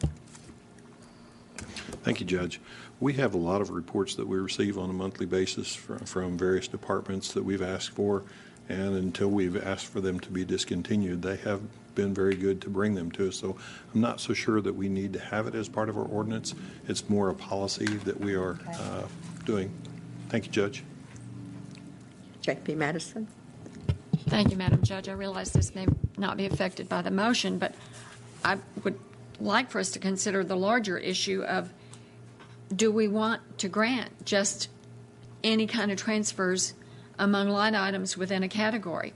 For instance, in supplies, I think we had an instance earlier this year where some money was moved from food to something else. And I don't, if they have full discretion to move money within a category of supplies, then why do we even look at it in a budget? I mean, if somebody can move food into clothing and uniforms, why did we have this discussion? I mean, it seems to me that if we're going to sit here and talk about how much ought to be in a uniform, clothing and uniform allowance, then that's what ought to be in a clothing and uniform allowance. Or if that was total fiction, why bother to tell us? I mean, we have 2001 is general supplies, 2002 is small equipment, 2003 is janitorial, 2004 medicine and drugs, on down the list. Why do we break that down if we're going to just let them move it however they want? And I'm just, before we proceed with this motion, I'd like to hear some discussion about whether that's the way we want to do budget, where these breakdowns are meaningless. J.P. Dennis. If this was done in 1977, thank you, Madam. If this was done back in 1977, the 5,000 then ought to be changed to 20,000 now. If you're looking at money, the amount of money. And I'm going to go ahead and say this, too. I do not want to micromanage, as a JP, the department managers. They should be able to, in my opinion, they should be able to make corrections to their budget. They wrote it, but at the same time, I make mistakes on my budget, and I think, well, I've got to change it because it's wrong. I just think they should be allowed to make a certain amount of changes. I trust them to do that. We're trusting them to write it. We ought to trust them to make changes. I don't want to micromanage to that level. So I'd like to see that be a larger amount, and then I don't know about the wording on it. I just think that, and I'm voicing my opinion, I just trust them to make some changes. I don't think we have to do every single line. I'd like to see it where it's not every single line item that we have to approve or disapprove. Yes, J.P. Madison. Go ahead and vote on my motion, because I did it sort of simply to get it out of the way so we could discuss these other bigger issues. So, J.P. Maxwell, did you have your hand up? Oh, I'm sorry. Okay. Judge, I believe that Justice Eva Madison's point on what's before the court is well taken. There may be a point at which the larger issue is, and I'm not saying they're not contextually important, but she did make a motion, and I'm not sure we're staying on that topic. Okay. Go ahead and repeat the way you've asked this to be changed in number 3. I'm just addressing the last two sentences of what's currently marked as item 3, and I've asked that those be deleted, and then we can continue our discussion, what J.P. Dennis and J.P. Madison were referring to as the rest of it. I'm just trying to get sort of the easier stuff out of the way. Any other discussion? Any comments from the public? Okay. Would you call roll, Carly? Daniel Balls? Yes. Harvey Bowman? Yes. Rick Cochran? Yes. Robert Dennis? Yes. Lisa Ecke? Yes. Ann Harbison? Yes. Sharon Lloyd? Yes. Tom Lundstrom? Yes. Eva Madison? Yes. Sue Madison? Joe Maxwell? Yes. Gary McHenry? Yes. Joe Patterson? Butch Pond? No. Bill Ussery?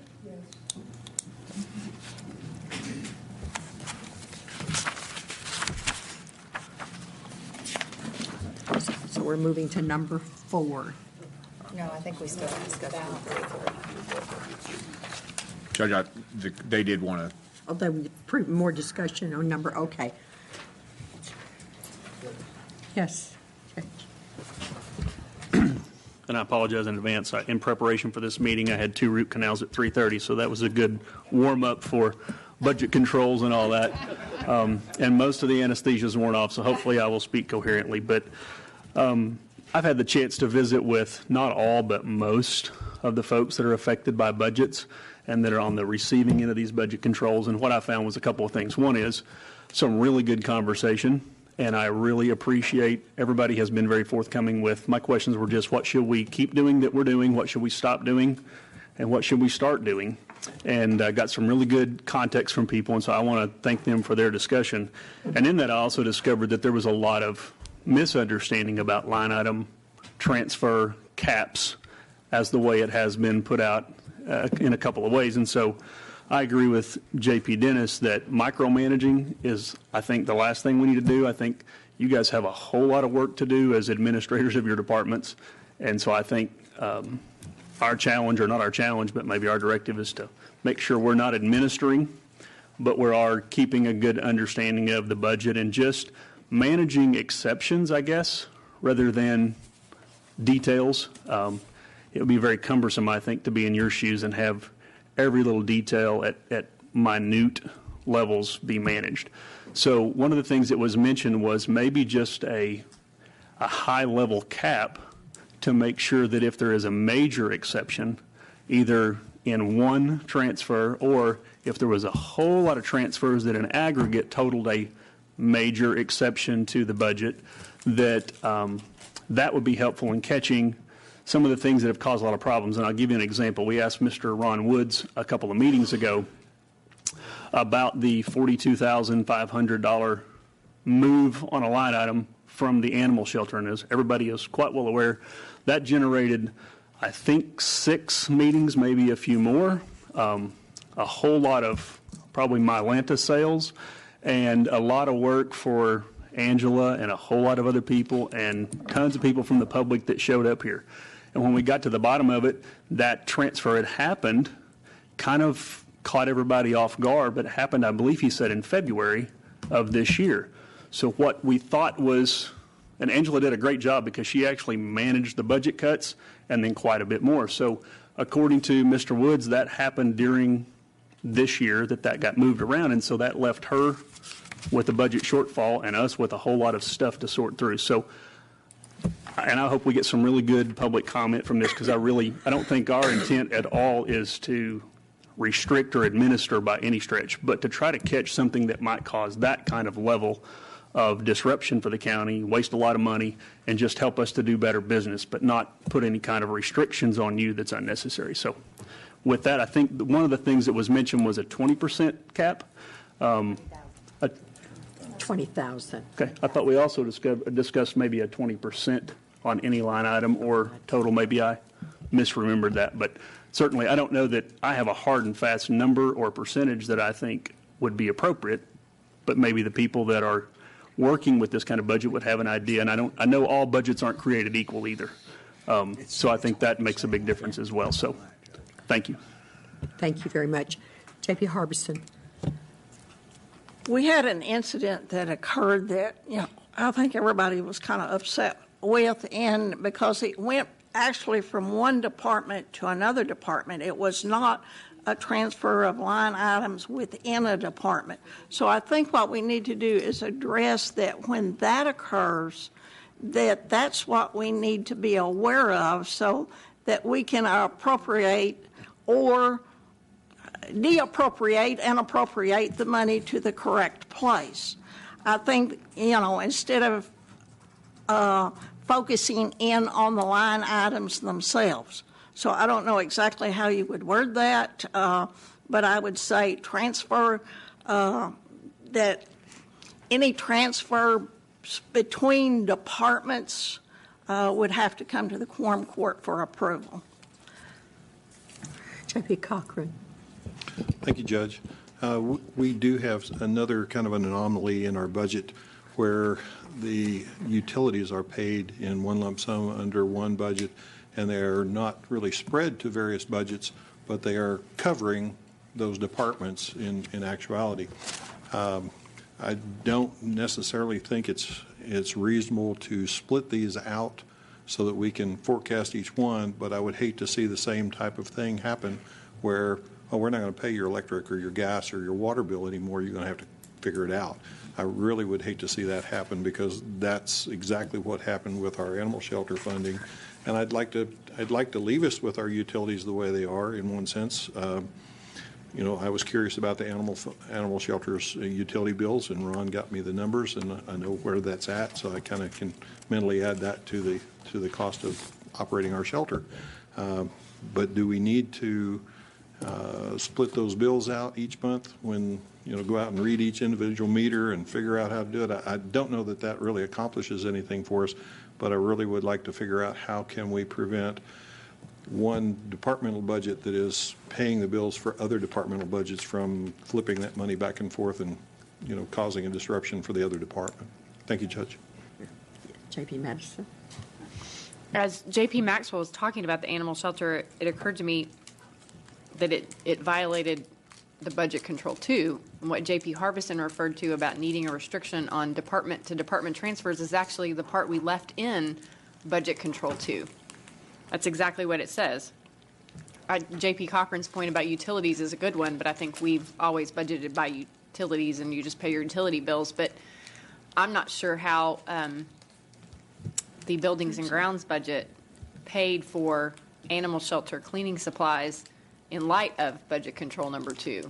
So I don't, to address J.P. Harbison's point, I don't think we need to address that because it's already in budget control 2. It just sort of begs the question of how did that happen for the animal shelter? But it's water under the bridge at this point. So, Ms. Bollinger, did you want to be recognized? Whenever the animal shelter was built, obviously it was new to everyone.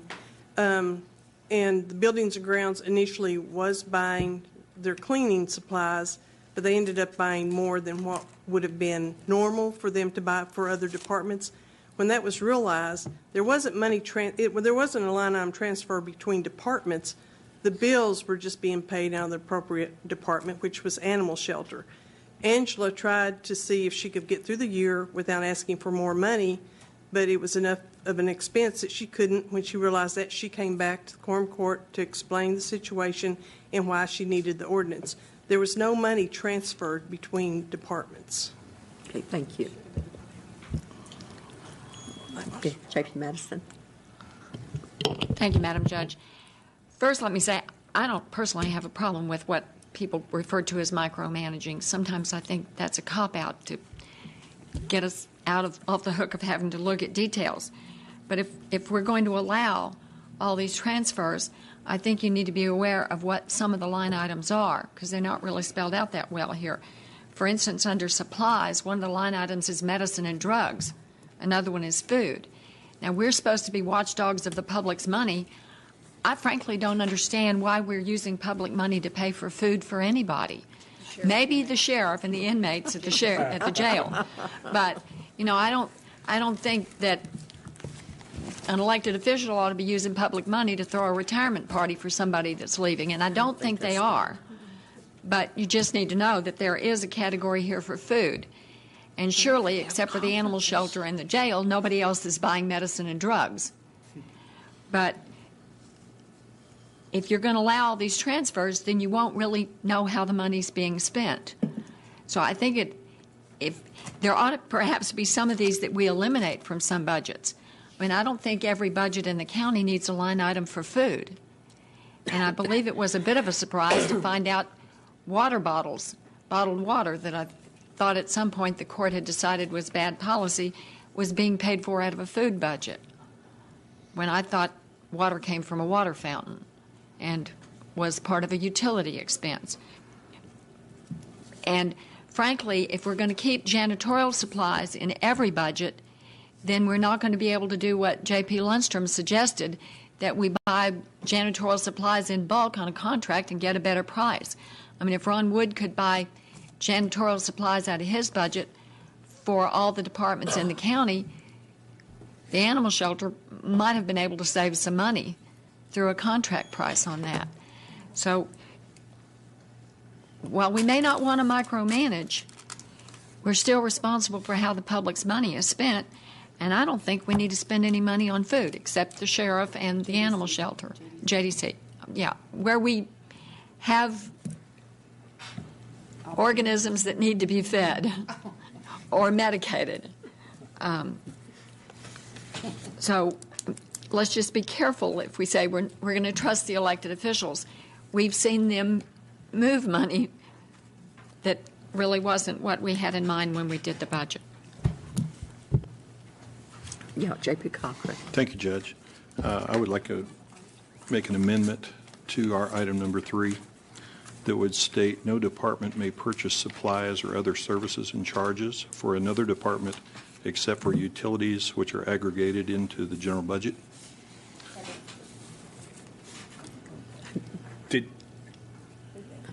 May I speak, Judge? Yes, please. That's a new motion. I think it's not an amendment.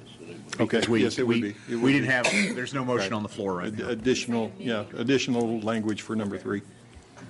Okay, so Right, you you made want the me- motion. Did you? I seconded it. Okay, we got a motion and a second. Any discussion?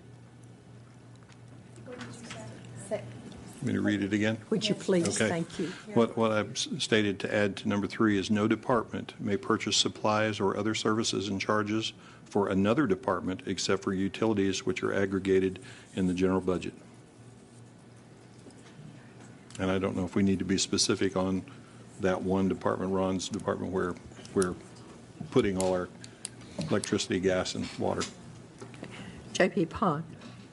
All right, I have a question about that, Rick.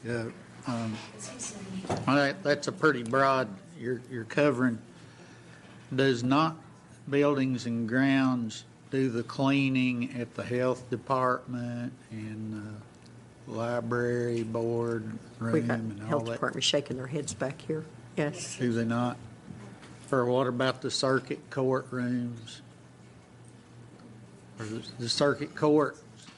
All those different budgets are going to wind up having to buy their cleaning items so building and grounds can come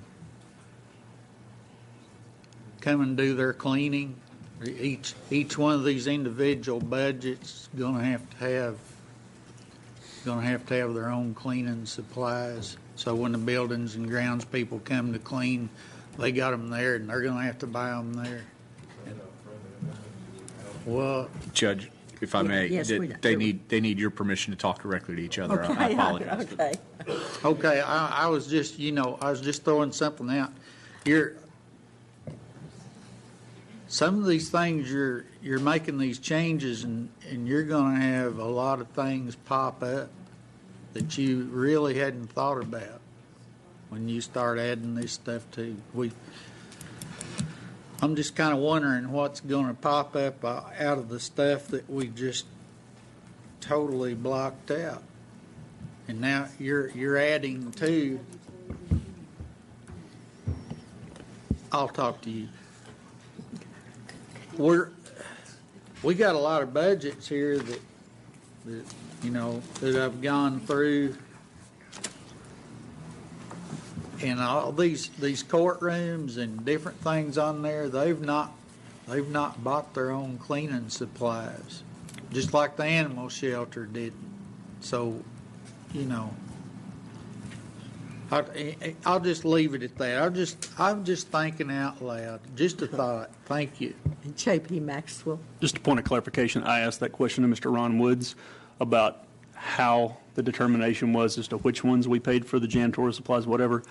And I think the real distinction was the animal shelter does massive amounts of cleaning on a regular, multiple times a day scheduled basis, not just is the carpet vacuumed once a week or is the bathrooms maintained well, whatever. So that was kind of how he had lined that out, was the people that were under his staff, the janitor staff that were actually cleaning the restrooms or vacuuming the floors, whatever supplies they needed to do their jobs just to maintain the buildings were what he was paying for. So that it will come into play under J.P. Pond's point there And the exceptions were things that required lots of cleaning and lots of specific supplies like pesticides or disinfectants or things like that. So I think that might be the distinction between what janitorial supplies are kind of falling under his umbrella, much like utilities, and which ones are now being carved out as an exceptional cost of doing business for that department. Thank you, Judge. Thank you.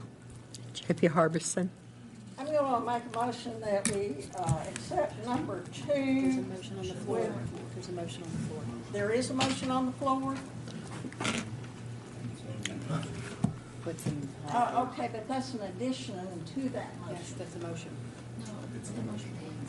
Okay, so that's the motion for all of now 3 with that additional sentence? Just to add. Just to add the 3, okay. So we don't need. J.P. Usry. Is it 3 or 2? Well, it was 2, it's now 3. You know, I think we need to be very cautious because there are a lot of departments that cross. I'm thinking of IT in particular.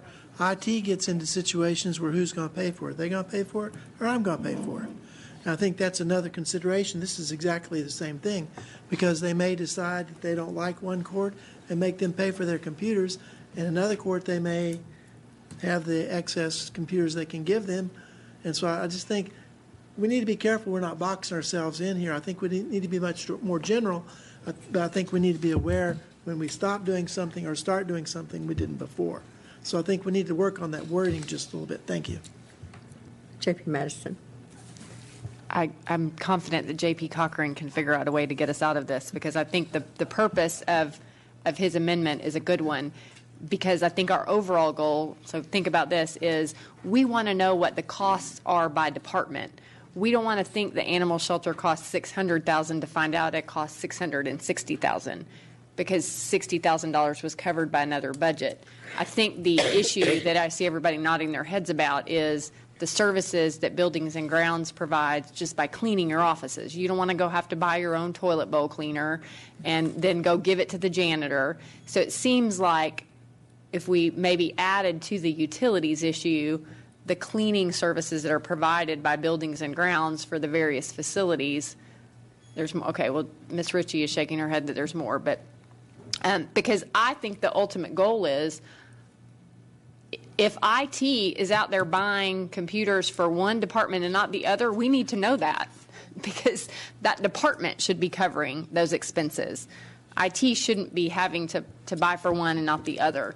So that point that J.P. Ussery made, I think, is one that I think we are striving to address, that IT should cover IT expenses, and if the health department needs a computer, they got to figure out a way to buy it.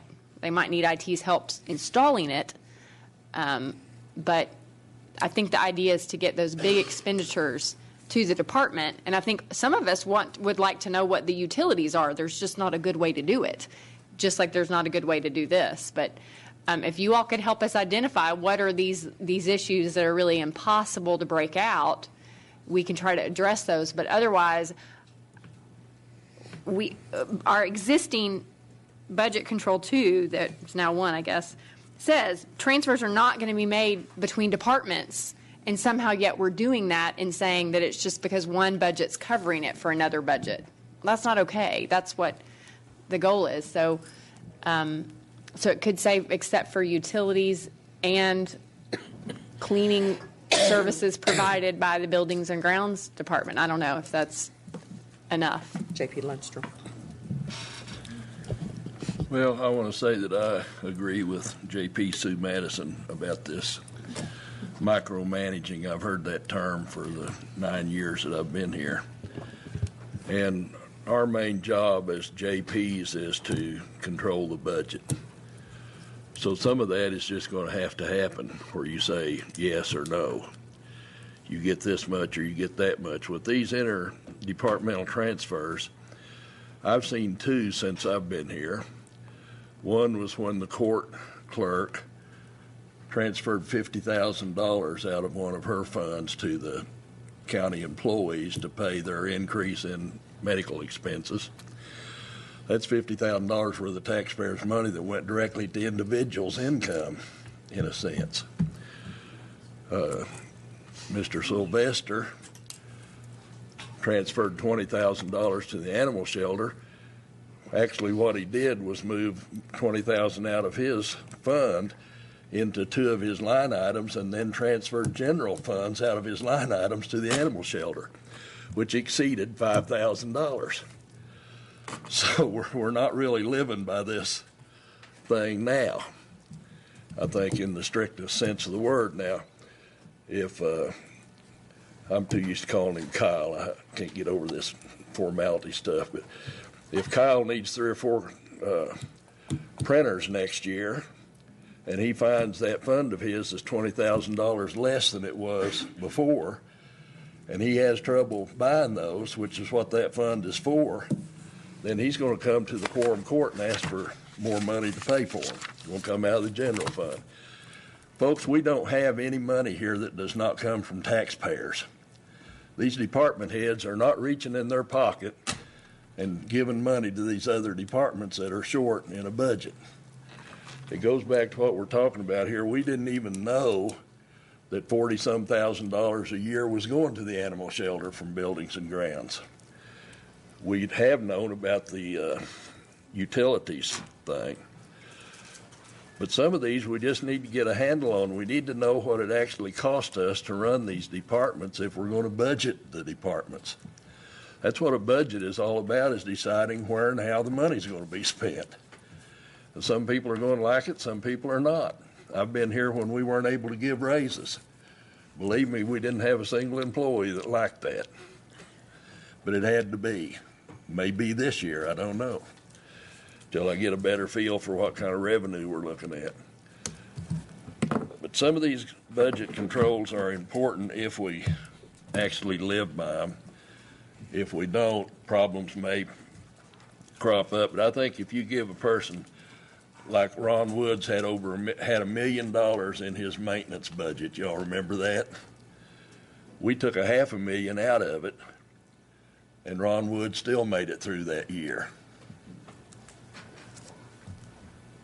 So you could call that micromanagement if you wanted to, but he had $500,000 more in that budget than he needed.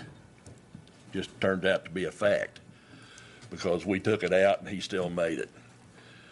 So some of these things have to be carefully looked at. They have to be determined based on facts. That's why I like this budget that Cheryl and them have given us, where they show what was spent in 2011, 2012, 2013, 2014, et cetera. So we can get a feel for what it's actually cost in that line item to operate that particular department. So a guy's been spending $3,000 a year for 5 years, and then he comes up and needs $80,000. You know, that throws a flag up for me. So I may want to micromanage that a little bit, get it back down to the $3,000 it's been in the past, or at least ask them why it has to be so much. If they can give a good answer, fine. They may have to have it. But that's where this conversation comes in, is from knowing these needs in a real factual basis. And until you know that, you don't know how to manage a budget. Thank you, Madam Chair. J.P. Harbison, and then I think. Okay. Yes, thank you, Judge. Just for a point of order for us, I will accept what was highlighted in green that Justice Madison has added to clear up the cleaning services as a friendly amendment to the original motion. And I was your second, so. J.P. Call the question. Let's vote. Yes, J.P. Because we're going to have a question from No, yeah, we got to have the audience. Okay. One point of clarification. Are there any other exceptions that we can think of while we're doing this that we can address this? I saw a couple of maybe. Public comments coming next. Yeah, they're coming up. They're coming up. I've got one. Turn my phone. The grants that we receive, they're obviously spending money for our various departments, so that would need to be addressed in that as well.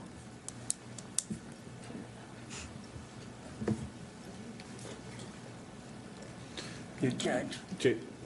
Yes. Steve, you're recognized. Judge, Cheryl, Ms. Bollinger makes a good point, and Justice Eva Madison, I heard her ask and a stage whisper if they're appropriated. They are. We appropriate grant funds. Now, those are, the issue with those, there are two big picture budget issues with those. One is you frequently get them, it's not frequently, you get them piecemeal. You get them when you get them. So you may not, you'll budget this year, and you may get a $200,000 grant in February that you had not budgeted for, and then you have to appropriate that specific. The other part of that is those are controlled by the term, the funds, and I'm talking about everything, are controlled by the terms of the grant, so that each and every grant comes with its own set of strings attached, how it must be accounted for, what the what the requirements are back on us in terms of proving, essentially, that we spent the money for the reasons the grant was given. You might make a broad exception. There you go. That's in blue. I think item number 12, budget control 12, covers grants. Number six does. I just think it's important not to have, that y'all need to be careful not to have contradictory language in there where, and I think that maybe adding that blue language would be helpful to that purpose. That's all I'm suggesting to you. Probably so. Yes. That's six. Okay. Well, both on. Rick? I appreciate Attorney Zega's comments on that. I agree with you. So I would offer the further amendment to the motion to add with the exception of grant funds to the beginning of that sentence. So we have a friendly amendment for the second or so. Okay. And, I'm good with that. okay, you're still good with that? Okay, now I'm going to ask for audience participation if anyone would like to speak on this. Juliet, you look like you want to say something. Come on. Come on. What's wrong with it? Please identify yourself. I'm Juliet Ritchie, the County Planning Director. I don't know, there seems to be like a fine line to me. I don't know where, like, we share cost of a lot of things, and I don't know if you call that purchasing for another department, but you have POs that are split between. We share costs on things like we lease a copier together between 4 departments. So those are split invoices. Buildings and Grounds occasionally does other work, on our buildings that are, I guess, impact specifically that department. But I mean, I don't know, it seems like a hard line to draw, but we'll have, different machinery that we share, and we share those costs. Things like if we have a shared copier, then we take turns buying copier paper. So I don't know if you're ever going to get a true cost exactly for each department. Sometimes there's landscaping stuff that needs to be replaced at our building, and we take care of it. The road department takes care of a lot of it, but sometimes we'll do some of it, just as it seems reasonable, for us to take care of some things. I'll also say that I do think, these budget controls have been in place for a long time, and a lot of us have, planned our budgets around them. So, if you change those budget controls radically, you're going to, like, the budgets that we submitted aren't going to be accurate anymore.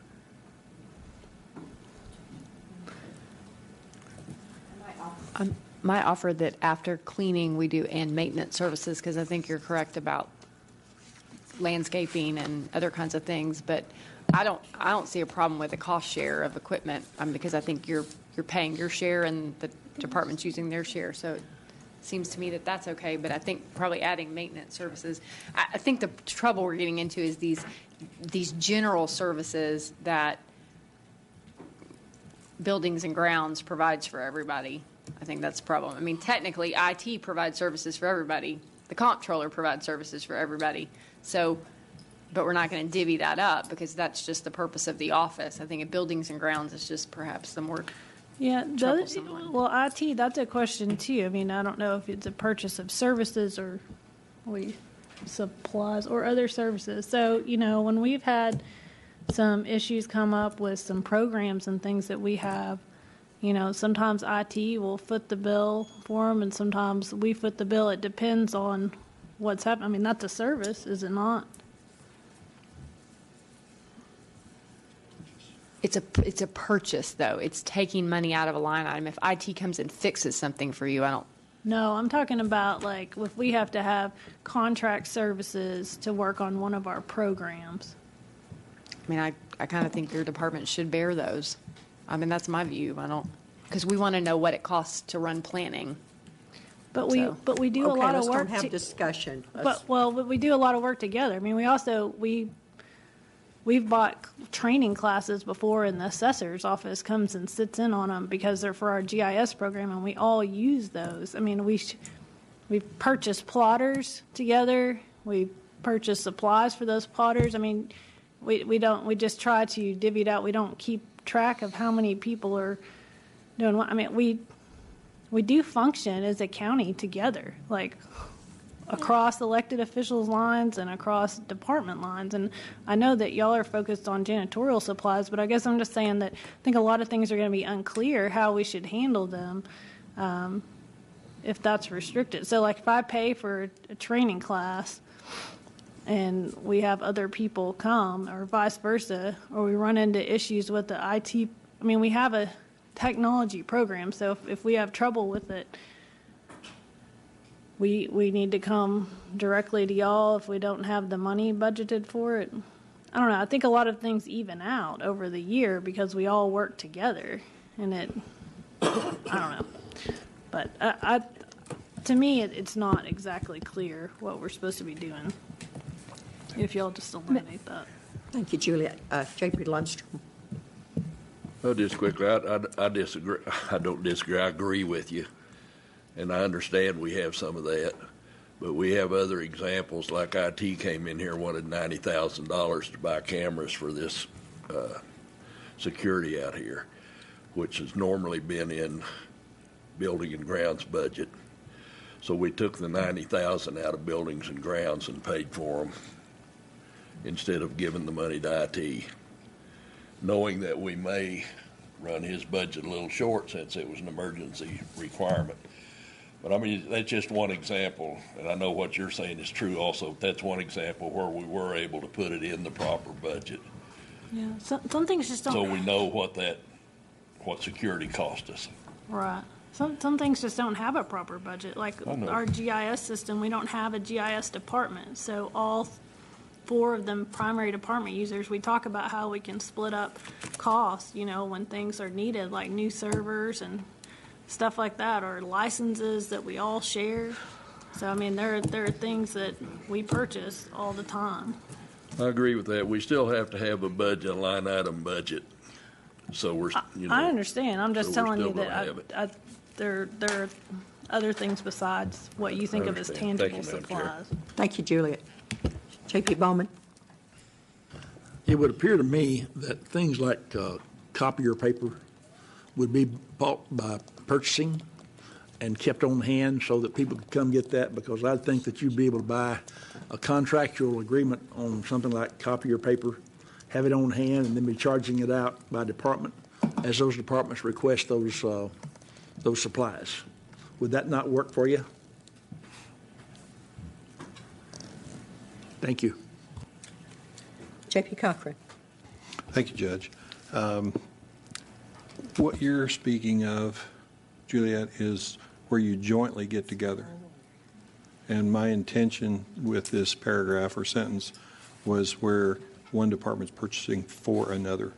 Okay, so if you're getting together with 2 or 3 departments to do a task, maybe some wording in there to say something about joint projects. I don't have the wording in my mind right at this moment, but is that what you're primarily concerned with when you look at your budget and how you've budgeted, is for these joint activities? You're nodding your head yes, for the most part? Okay. So I believe that, I know that we're up for a vote, but I think that from our citizen comment, putting some other wording in there that would allow us better understanding for the departments that the joint activities that they get together on.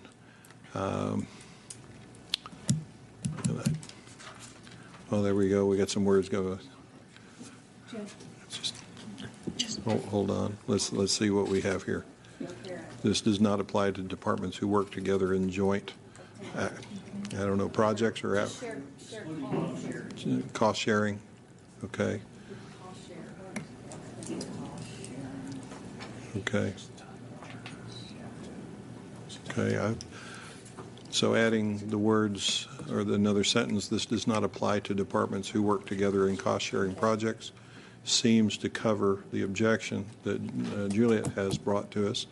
And I would ask to amend that. I know that we've got a motion to amend already on, so I'm not sure. Attorney Zega, can you tell me how we do this?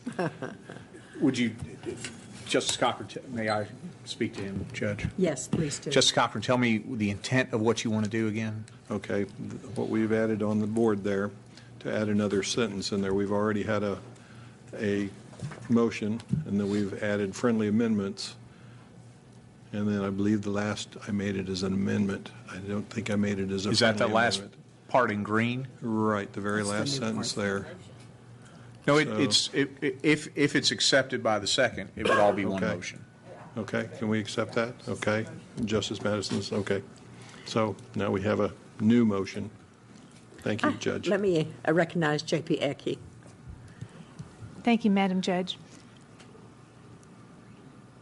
I feel we really need to understand those departments that work interdependently with one another before we start really wording all of this. If we can table this, but know that next time let's come up with something that will work. It's proving very frustrating, and we really don't know how well they work together and interdependently, and all the different budgets. Now, if they're doing that and we don't know what the cost is per department, then I think that's what we need to request. Assessor's office, what shared costs do you have with the planning department?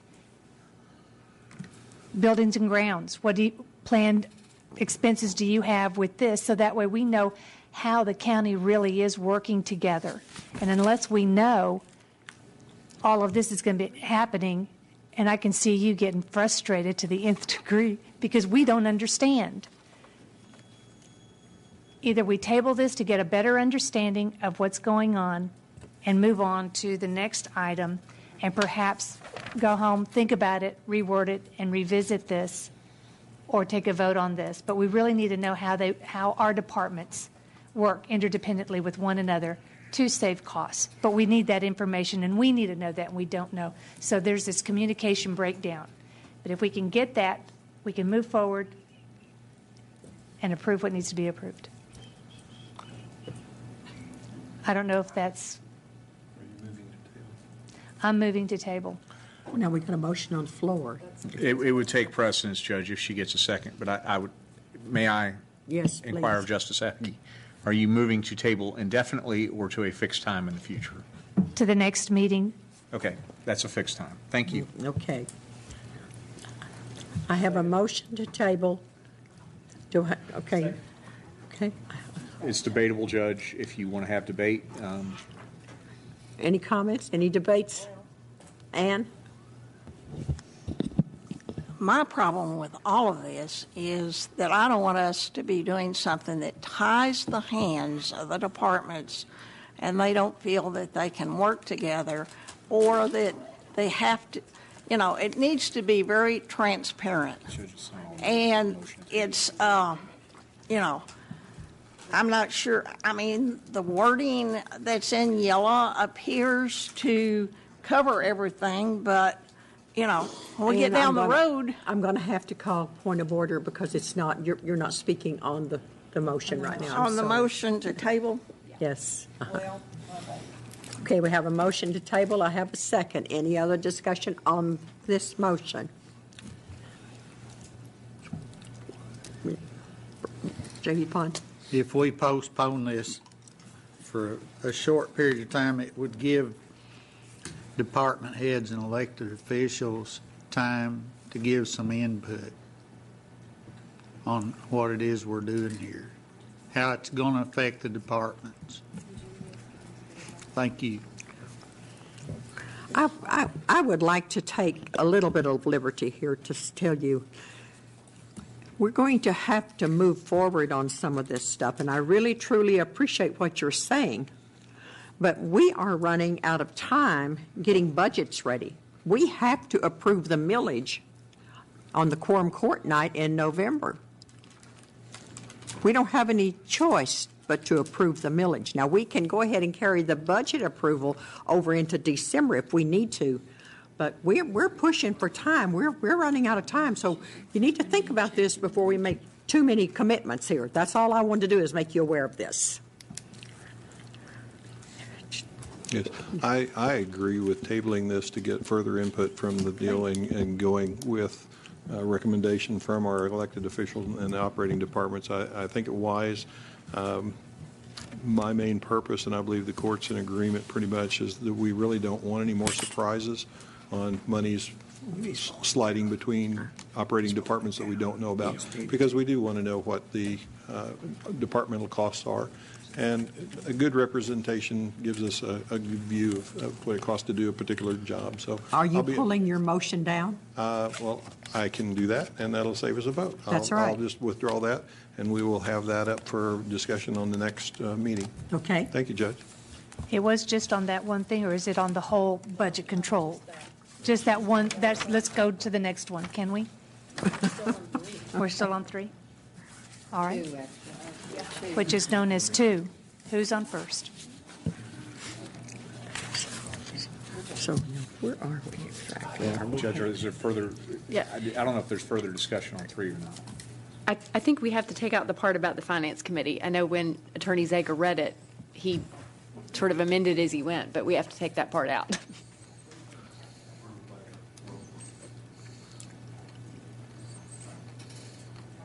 I'm waiting on Karen. She's working on it right now. Okay. Okay. So moved. Okay. So now, are we voting on? Just striking the words Finance Committee, Judge. And changing 2 to 1.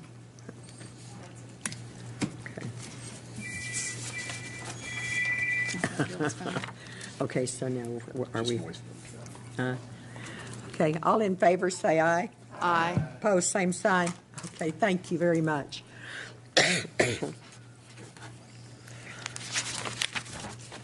Are we still working? Do we have anything else to do on 3, which is 2? Steve? Later. Well, I was just going, I thought we were ready for number 3, and I was going to move that we approve number 3. Additional appropriations. Okay. I think we just did that. We just did that. Okay, I have a motion and a second to approve number 4, which is number 3. Additional appropriations must be approved by the Quorum Court. 4. What? Are you confused, J.P. Madison? Yeah. Okay. Did she make a motion about number 4, which is now number 3? Yes. Just to keep it. Just to keep it, just pass it as is. Previous. Are we on the second page or still the first page? Okay, so number 4 is now number 3, and she made a motion to accept that.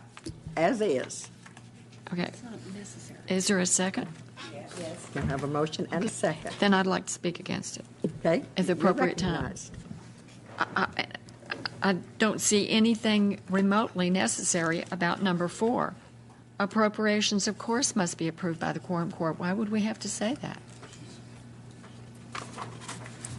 Mr. Zaga, am I making up things, or No, you don't we have to do additional appropriations by? out-of-budget appropriations would have to be approved by the court. So there's no reason to have this statement.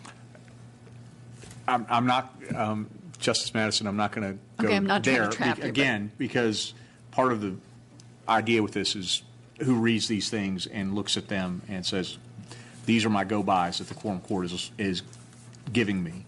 But legally, if you take that out, it's of no effect. It doesn't change anything.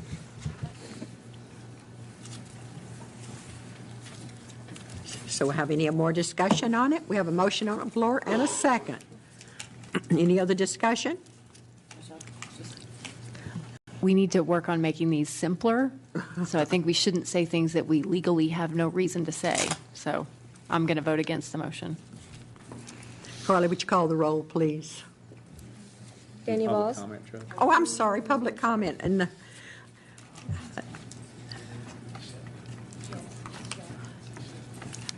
okay, Carly, call the roll. Daniel Balls. Yes. Harvey Bowman. No. Rick Cochran. No. Robert Dennis. Yes. Lisa Ecke. Yes. Ann Harbison. Yes. Sharon Lloyd. Yes. Tom Lundstrom. No. Eva Madison. No. Sue Madison. No. Joe Maxwell. No. Gary McHenry. Joe Patterson. Butch Pond. Bill Ussery. Yes. What's the count? 7-7, Judge, it fails. Okay. Rick? I'm sorry, J.P. Cochran? I move to strike number 4, which is our number 3. Okay. I have to strike number 4, which is number 3. Any Ann? J.P. Harbison? Well, number 4 is surplus personnel appropriation. No. No. Go back up to the next one. Oh. Strike, we just struck this. No, we didn't approve it. Oh, okay. Okay, well, if it's not approved, then it's... All in favor of striking this, or is that right, Well, J.P.? Judge, this takes affirmative action. Okay. What I understand, that's not what I understand. They take affirmative action. The court, the motion failed, so with due respect to Justice Cochran, the motion failed, that budget control is gone. Okay, okay. Okay, now, we got number 5, which is number 4. Well, actually, it's number 3. Yes, go ahead. My question, I'm not sure on number 5, now 4, whether it's for Ms. Bollinger or for, now it's 3. For Mr. Zega, sorry. Is there, what would happen if this wasn't there? That's what I'm trying to figure out in all of these instances. What happens if this isn't there? Because it seems like at some point we would have to deappropriate those funds anyway. So is there a legal obligation that we talk about this? And what would happen without it? There's no statutory thing that says you got to do this. The reason traditionally you've done this is it puts, and I know, Justice Madison, you know this, but I'm trying to articulate it for everybody else to answer your question. Every 90 days, you take all the money that's not spent from people who quit, retired, however they ended, basically, employment that's not spent paying their salaries and wages, and put them back in unappropriated reserves. And this gives you a mechanism and a timing to do that every quarter. That's. Okay. Well, and I guess my question is what would happen if we didn't do that? We save ourselves the trouble and expense of an ordinance. So are there benefits to doing it this way? Okay. I mean, because if we're just moving the money from one pot where it sits to another pot where it sits, is it really necessary that we do that? So. Can I Ms. Bollinger, yes. you're recognized. This started back when the county actually didn't have funds to pay bills, and so that was one way to get money back in that they could appropriate and have money to appropriate for paying the bills. Currently, you see those quarterly, and you can see there's not a big change. There's not a lot of money going back into the funds, and so I don't know that it is necessary, and it would save me a lot of work. Well, that's what I'm thinking. It just seems like it might be easier that we just deal with it when we deal with the rest of the budget leftovers at the end of the year. At the end of the year, we have to do an ordinance because every position has to be budgeted. No one can be paid more than what is appropriated, so you would have to do the cleanup ordinance at the end of the year, which we do anyway. Okay. So that one would have to be done every year. What? I moved to strike number now 3. No, J.P. Harbison. All right, I'd like to speak to this before there's a motion made. There's a motion and a second made, so. Judge, You can still speak. It's still, the floor's still open for discussion. This is money that's going to sit in a line item somewhere in someone's budget if it's not moved over to unappropriated funds. It gives us an idea of how much, even though it's not very much money, it gives us an idea how much money is not being used. And it does, and I think to leave that money in those line items until the end of the year is not being wise. I just think that we need, we're saying we need to know where the money is. Then, this is one way that we know where personnel money that's not being used. It's not very much, but, quarterly, we have the sweep, and that money goes into unappropriated reserves. So if we have an emergency of some kind and we need to vote for monies that have not been budgeted, we have that little bit of money to use. I just think that doing, I don't have any problems with some of the things we've done away with, but I definitely don't think that we need to do away with number 4. Thank you.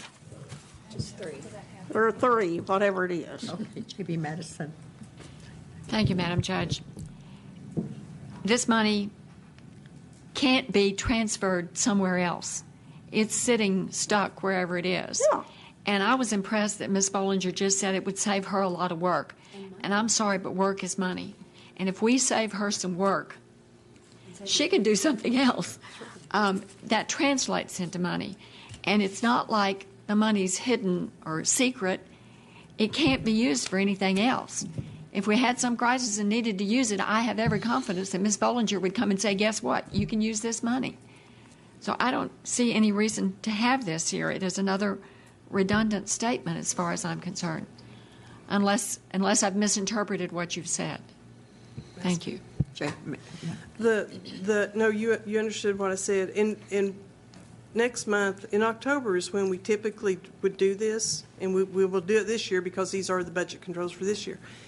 If you can look at that, and even if you want me to do it, if you want to see those numbers next April for the first quarter of next year, I can do that, and you can look at the numbers and see if it's really worth doing quarterly, if the ordinance is worth, doing, because it does cost the county money. It is time consuming, but we can certainly do it, whatever you decide. J.P. Cochran. Thank you, Judge. I think eliminating unnecessary work is always a good thing for us. Yet the money is captive in those accounts and isn't going anywhere.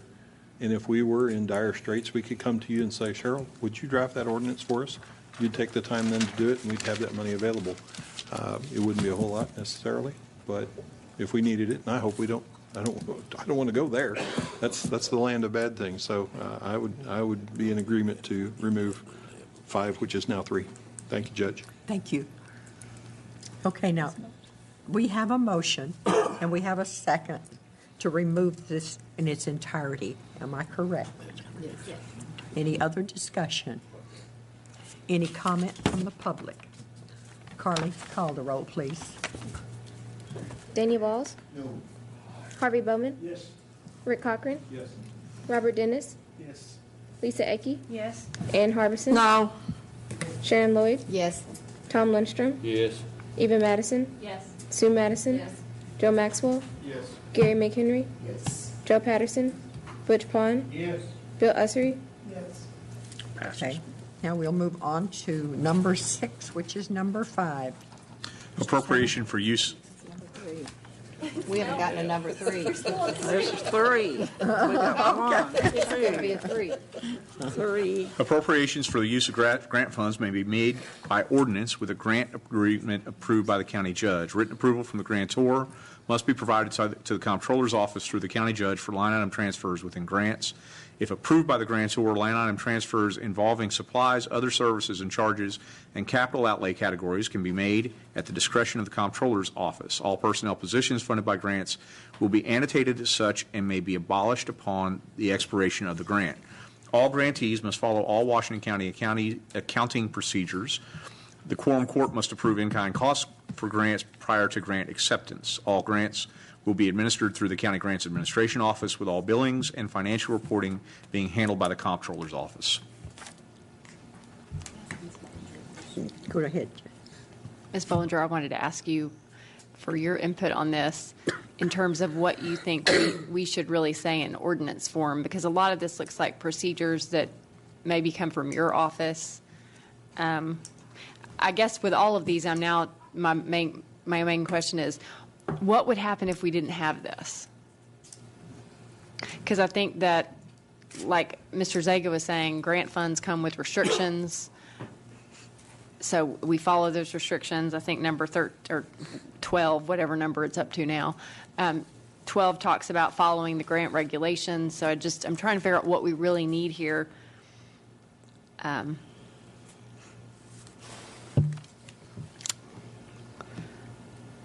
And maybe that's not a question for you. Maybe that's sort of a joint question for you and Mr. Zaga. But I feel like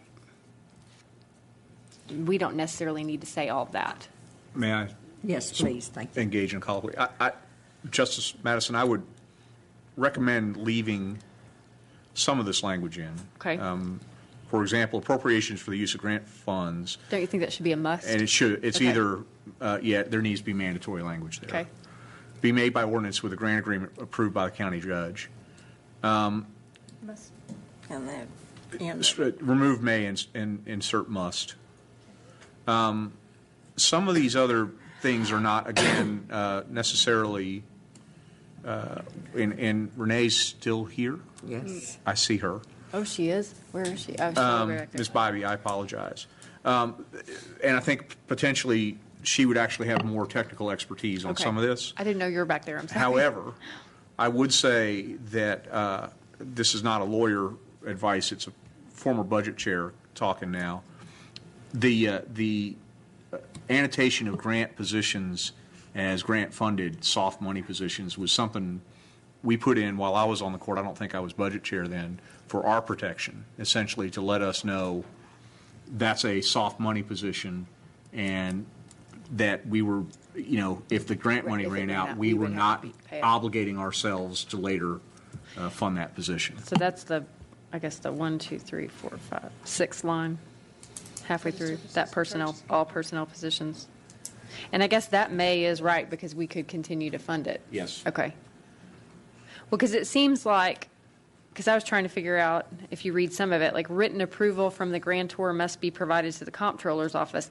That does not involve the quorum court. That's you getting what you need from whoever's giving us the grant money. We can't control what the grantor does anyway. So it seems like that's not necessary. Well, and line item transfers within grants, I think, are permitted. Right? Depending on the grant. I don't know. If our goal is to simplify, it seems like we're covering a lot in this that's your internal procedures. Maybe Ms. Bybee wants to speak to what we really need to say here and what you all can handle internally. Because to some extent, if we do it this way, we're tying your hands, too. So can they let you borrow the microphone? Please, Renee.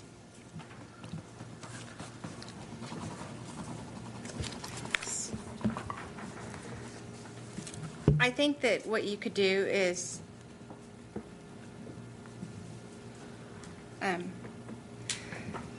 leave the first sentence in there, as Mr. Zaga suggested, and then the last two sentences, the quorum court must approve in-kind cost for grants prior to grant acceptance, because once you accept the grant, that's a contract that you enter into, and I don't think that you want us to appropriate without your approval. And then all grants will be administered through the County Grants Administration Office, with all billings and financial reporting being handled in the Comptroller's Office. And the reason that I think that's important is because the county is subject to an A-133 federal audit. And so you wouldn't want, and because there's multiple elected officials, it could subject the county to multiple audits and repercussions without having that one central office. Okay. So if I'm hearing everybody, we want to keep the first sentence, but change the may to must. Keep the sentence in the third or excuse me, the sentence in the 6th line that starts all personnel positions funded by grants, and then keep the last two, and the rest seem to be things that can be covered internally. Yes. Okay, so that's my motion. I have a motion and a second. Any discussion? Any comments from the public? Carly, would you call the roll, please? Daniel Balls. Yes. Harvey Bowman. Yes. Rick Cochran. Yes. Robert Dennis. Yes. Lisa Ecke. Yes. Ann Harbison. Yes. Sharon Lloyd. Yes. Tom Lundstrom. Yes. Eva Madison. Yes. Sue Madison. Joe Maxwell. Yes. Gary McHenry. Yes. Joe Patterson. Butch Pond. Yes. Bill Ussery. We got one through there. Okay, Mr. Zaga, if you'll take the next one and read it. I believe we're on item number 4, which looks like item number 7 in your packet. All purchases must be made with a purchase order or P card and follow the written purchasing procedures as outlined by the county judge. All purchases should be made prior to November 15th to assure the merchandise is received in the current year. No purchase orders will be issued for merchandise for the following year until January 2nd of that year. Yes. Okay. J.P. Cochran. Thank you, Judge. We had discussed this earlier in the Finance Committee and added the word written, and pretty well everyone agreed that that was it. So I'll move to pass 7, which is 4, as is. I have a motion and a second. Yes. I might offer an amendment in the theme of simplifying. I'd like to just make it all purchases must follow the written purchasing procedures outlined by the county judge. I don't know if Mr. J.P. Cochran will accept that, but. Yes, Mr. Cochran. When we discussed this, I believe a year ago, having the November 15th date in there, I think Cheryl Bollinger made a statement to us that said that we wanted to have that date in there because they wanted to make sure that bills got in and paid before the end of the year. I believe that was the purpose for the November 15th date. Cheryl, is my memory correct? Well, and I guess my point is she could put that in her written procedures, and then that's has the force of it, because that way she could change it if she needed to. If she needs to change the date, it's not an ordinance we have to amend. It's just up to her. I'm trying to give the comptroller's office some flexibility, and so. Can we invite Cheryl's comments, Judge? Yes, Ms. Bollinger. I'm good with whatever. We do have a written policy that pretty much states, you'd have a purchase order for any purchases. We can add the date in that. I don't believe we have that there now, but we can add that. Well, thank you. If that's the case, if the policy's there, then maybe item 7, which is 4, is unnecessary at all, because it is mainly policy.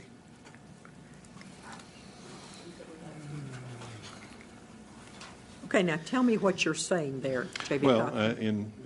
in discussing with Cheryl, all of this is policy as opposed to necessarily something the Quorum Court needs to do. It is more informational as to what Cheryl's department is going to do. So you are saying do completely away with this? I am reversing my withdrawing my motion and making a new motion to withdraw number 7. Mr. Zaga. That's not an amendment. That's so I said I Justice withdraw. Madison motion currently has the floor. No. He had moved, and I had amended. I'm sorry. Right. Yeah. So he withdrew. I withdrew. I didn't hear you. Okay. Yes, All I right. withdrew I'm and then make a new motion. punch drunk right now. All right, sorry. Then it's in order, Judge. Okay, now I'm going to recognize that for discussion, J.P. Harbison. Okay. Now, it seems to me back in ancient history that this was added. And the reason was that people were using, and I don't know if this is policy, if it needs to be in here, but it seems to me that at the time they thought it needed to be in budget control. So I think we're removing some things that when we have new Quorum Court members come on, there's not going to be anything here for them to see or read, and I think that this could be detrimental to new Quorum Court members. It will cause them have to even dig deeper than new members do now to see how the county works. I mean, I want to remove it, remove it. Mr. Thank Zaga, you. you have a comment. Thank you, Judge. I want to be clear about something. If you don't have it in the form of an ordinance, you don't have much teeth. And P cards are sort of touchy. I literally have a credit card. It's not my wallet right now, but it's a Visa card. It's got Washington County's name on it. If I misuse that card, I'm answerable to the county judge for that, and potentially to our prosecutor who's back there. But if I misuse it enough, right? But without any ordinance force, you really do you turn it loose, and I really don't want to get into with several elected officials sitting out here, right? But they don't answer, their employees don't answer to the judge. So she can write a policy, okay, and say, do it this way. And if they don't do it that way, the little bit of teeth you have in a county ordinance is not there. And P cards are, all you have to do is pick up the paper and look at what government credit cards can do to somebody. I just think you all need to be very, very cautious about taking it out of the ordinance entirely. I'm sorry, J.P. Cochran. Yeah. Thank you, Judge. Thank you, Attorney Zaga. I appreciate your insight. That is something I take to heart. I withdraw my motion. I go back to my original motion to keep number 7, which is 4, as it is. Second. Judge, and then I'm going to make an amendment to just make it be all purchases must follow the written purchasing procedures as outlined by the county judge, because I think that gives Ms. Bollinger's office the discretion, but it addresses Mr. Zaga's issue of giving the purchasing policies force of ordinance, just to simplify it. Because if for some reason she decided some other type of purchase she wanted in before November 15th, she would be able to do that by her written procedures, just to give flexibility. I will accept that as a friendly amendment. And if anybody accuses me of flip-flopping, I flip-flop to flip-flop. I think everybody's flip-flopping tonight. Okay, any other discussion? Any public comment? I'm sorry. That's right. Judge, Justice Lloyd. I'm sorry. Lloyd, yes. Thank you, Judge. I think the attorney made a good point of keeping purchase order and P cards in there, and so I'd like to see that stay in there. We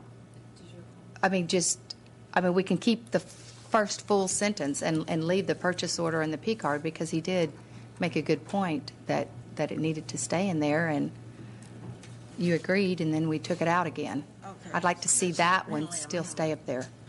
Can we do that? Thank you. Bollinger, do we do purchases any other way? Okay. There are exceptions to that, if I Well, may. that's what I was saying, because I feel like maybe you should address that in your written procedures, depending on the nature of the expense. I don't know. There could be emergency purchase that comes from that gets county court approval later, but say for we run out of salt or something yeah, exactly. But those are rare, and the judge has statutory authority to approve those. But there are instances when it may not exactly follow that procedure.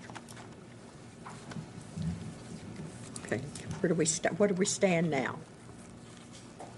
If I would say if Ms. Bollinger is comfortable with it just being the green, and that she can address everything else by written procedures, then it gives you flexibility to Are you comfortable address with that, it. Cheryl? Steve? Judges, in this case, my opinion is that a little more less is not more when it comes to purchasing. That more guidance is better in general. That's not a legal opinion. That's more of well, I didn't know it had to be by purchase or P card because it wasn't in the budget controls. The more places you say it, the better off you are, in my opinion. Judge, how does that deal with the emergency situations you referenced, though, where we need to have that authority sometimes, and we've restricted it now by ordinance? No, it doesn't. But what I'm saying in that case is that the judge has the state statutory authority to make emergency purchases if she declares an emergency. The state statute in this case would trump our county procedures. I don't know. I don't think we should be stating things to emphasize them in ordinance. I think that's not good practice. I think I'm for making these simpler, and just because it says you've got to use a P card or a purchase order, I don't think it gets you all the way there, because you've got to know how else to follow the purchasing rules. So, it's not that simple. If you're purchasing money with taxpayer dollars, you need to be following the comptroller's procedures to the letter. And we don't need to reiterate them in an ordinance, especially in part. We either need to say them all and make her policies be the force of ordinance, or we need to say you follow them. I don't think it does good to pick certain ones to say follow those, but the rest we just hope you'll pay attention to Miss Bollinger. I don't think that helps. I think that makes it a little bit more confusing. So, J.P. Lloyd. Thank you, Judge. I just feel like that if someone comes forward and says it wasn't there, that they could have a good argument that says purchase order or P card wasn't there. And I'd like to just have, I'd like to use your phrase again, I'd like to have the teeth in it.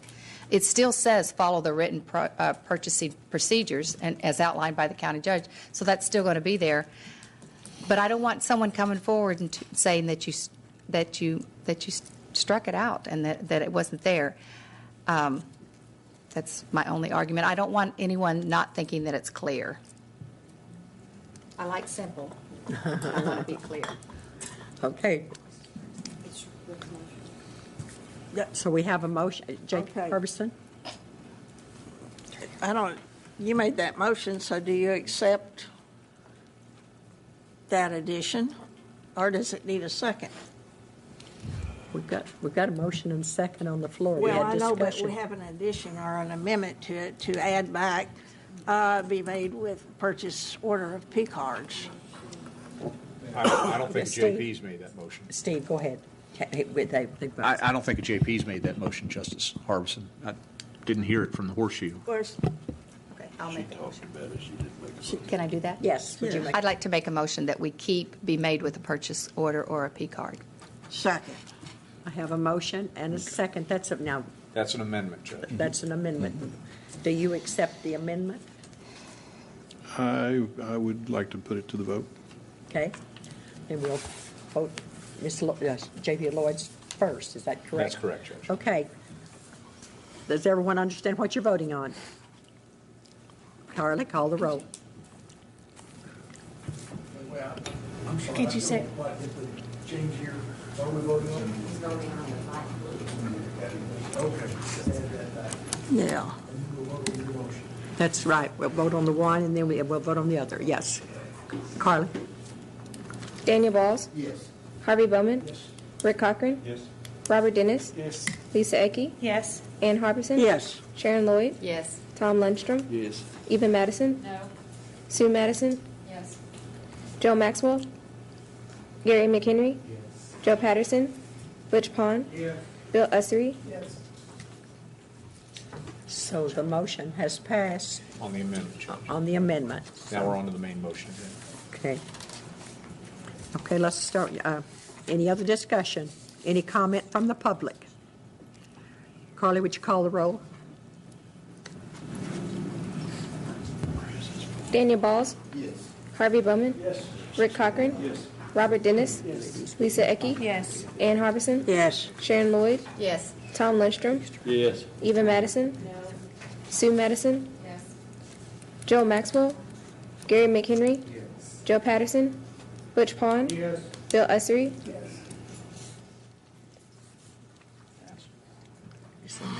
Well, Judge, you've got, unless there's further discussion on what was 4. We're on to what's now 5, formerly 8. Okay.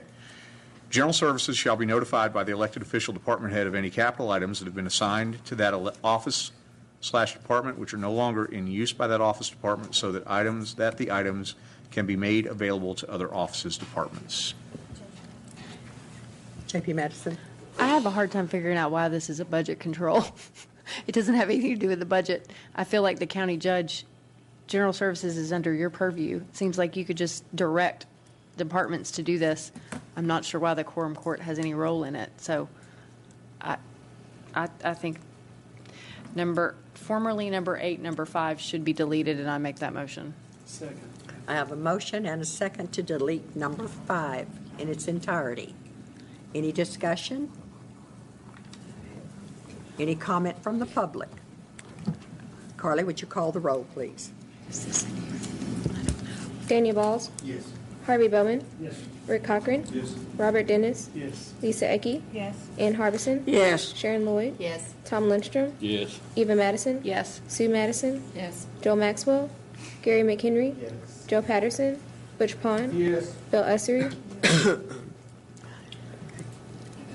Number 6. No, I think it's back to 5, Judge. That's number 5. Due respect. This is line number 5. Number 5, formerly 9, all budgeted full-time positions are subject to health insurance charges.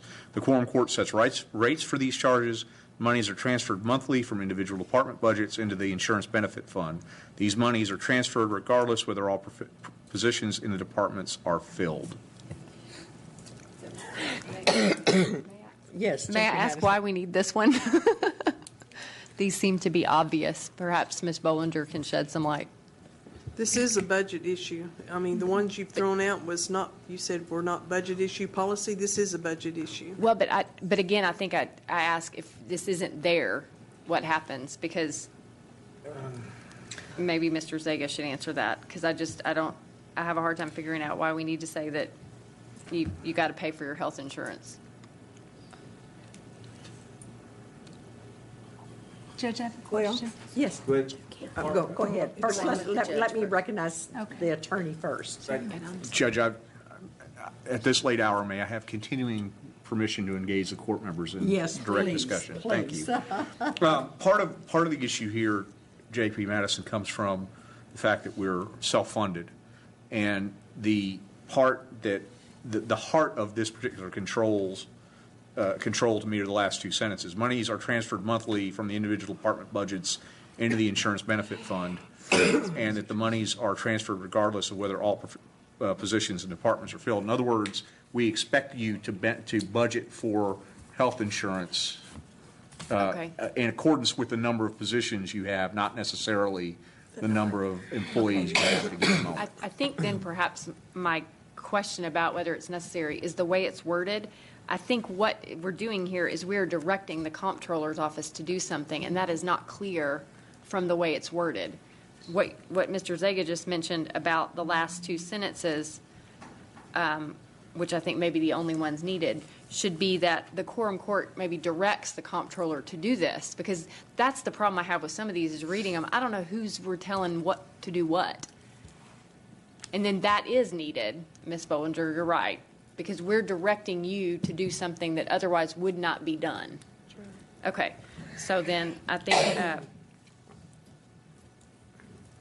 I would move that we delete the first 2 sentences and then, okay, Ms. Beeks, can you help me? The quorum court directs the comptroller's office, or should we direct the county judge? Who should we direct? Mr. Zega? Well, it would eventually be Ms. Bollinger's office. So you could say potentially the county judges, the comptroller at the direction of the county judge. That language has appeared in these controls before. I'm trying to get rid of the passive voice. I think it's and I think that's wise. I'm wondering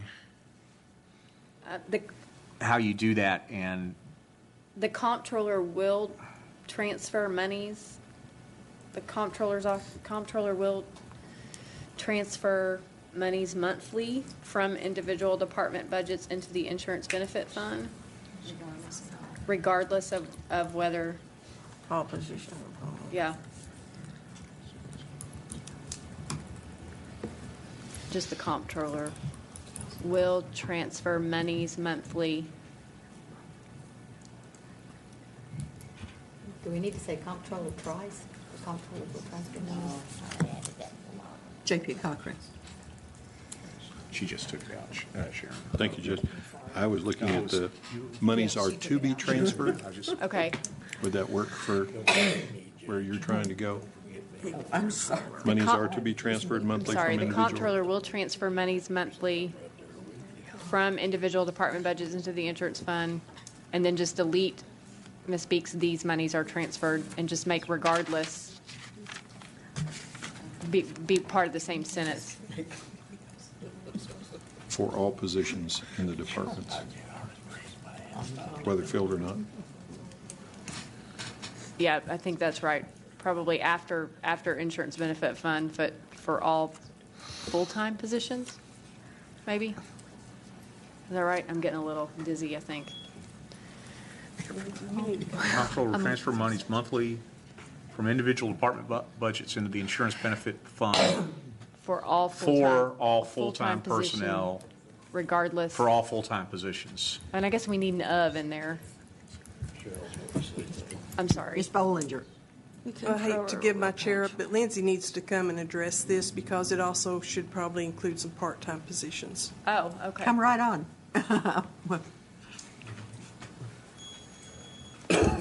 As some of you already know, under Affordable Care Act, there's a new definition of what a full-time employee is, and full-time employees for health insurance benefits are not necessarily full-time employees under county personnel policy.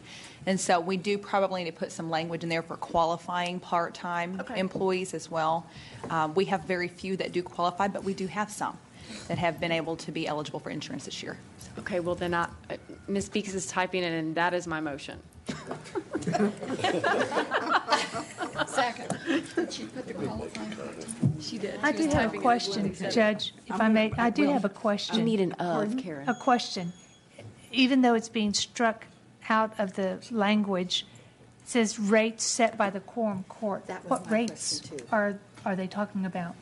And what is our role in that? That's what I want. Well, the insurance, we do set the rates. But what is the rate that we set? It's set by our insurance representative. We vote on it, though. Yeah. I'm going to recognize Mr. Lundstrom. I've skipped over him about 3 times now, and I am going to recognize him. That takes talent. The last time we raised rates, we maxed out the rates that we can charge our employees. That's right. And keep our present insurance grandfather clause. Our rates would go up 40% if we increase the rates anymore. So there's not going to be any rate increasing unless all that changes. So I don't think that part of this needs to be in there because the rates are what they are and we can't change them. Having control. Yeah. Well, Thank you, Madam Chair. Can't hardly talk. You got to do another same condition. have to look at the insurance thing, see what they pay. Do we need to take a break? Well, I I think we need to adjourn. The debate was 3 hours long, and this has gotten 3 hours long. Well, I want to go to the Yes, bathroom. you can go to the bathroom. Go on. You have my I just said that on TV. Now, this is being recorded. Can you cut that out, please? Do we need to vote on 5? Be sure to put that in the minutes. We haven't voted on it. Yes, we need to vote on 5. Let's go. We can vote on Okay, it I with think we're going to Steve take gone. I think we're going to take a 5-minute break.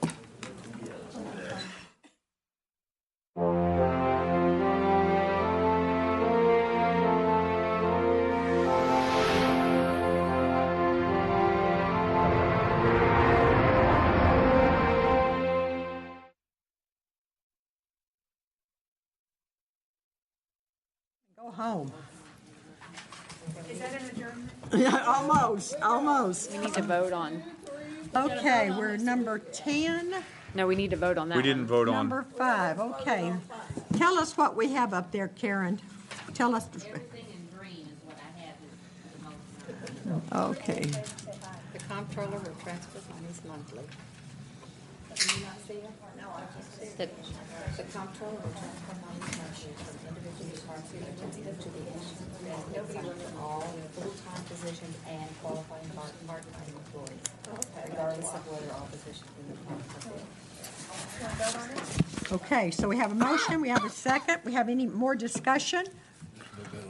There's nobody out in the audience except Renee and my girl. So, Carly, would you call a roll? Daniel Balls? Yes. Harvey Bowman? Yes. Rick Cochran? Yes. Robert Dennis? Yes. Lisa Ecke? Yes. Ann Harbison? Sharon Lloyd? Yes. Tom Lundstrom? Yes. Eva Madison? Yes. Sue Madison? Yes. Joe Maxwell? Gary McHenry? Yes. Joe Patterson? Butch Pond? Yes. Bill Ussery? Yes. Number 6. Yes, you're recognized. Thank you. So number now 6 on longevity pay, I was trying to figure out, Ms. Huffaker does not think this appears anywhere else, and Ms. Bollinger thinks that this longevity pay is in fact done annually with budget controls. I almost think this should be a standalone ordinance, because I don't think that, I think Ms. Bollinger says people like to see it in the budget controls. I just think this belongs in some time of compensation, personnel type ordinance, because it should be there all the time. I don't think it should be something that has to be renewed annually. I think longevity bonuses should be something that employees can rely on. So I would actually move to table item 6 until we can see if maybe we shouldn't bring this back with sort of a more permanent ordinance form. Second. Judy Cochran. Justice or Attorney Zaga, what is your take on the needing an ordinance versus having it as a budget control? Justice Madison approached me about this during the break, and I thought while I was on the court, we established this by ordinance and established this scale by ordinance. I could be mistaken. Karen would know better than I.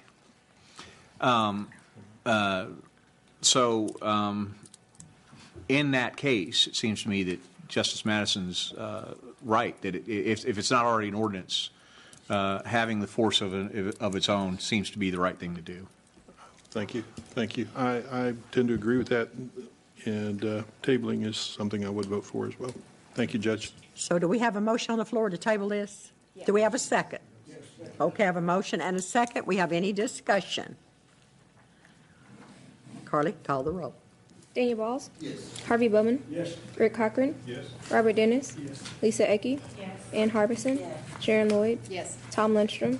Yes. Eva Madison? Yes. Sue Madison? Yes. Joe Maxwell? Gary McHenry? Yes. Joe Patterson?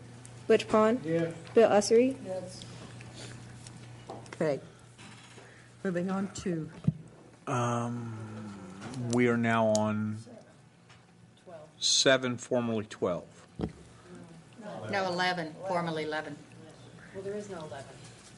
Formerly. We Karen, which one are we on? Number 11, which will actually be number 7.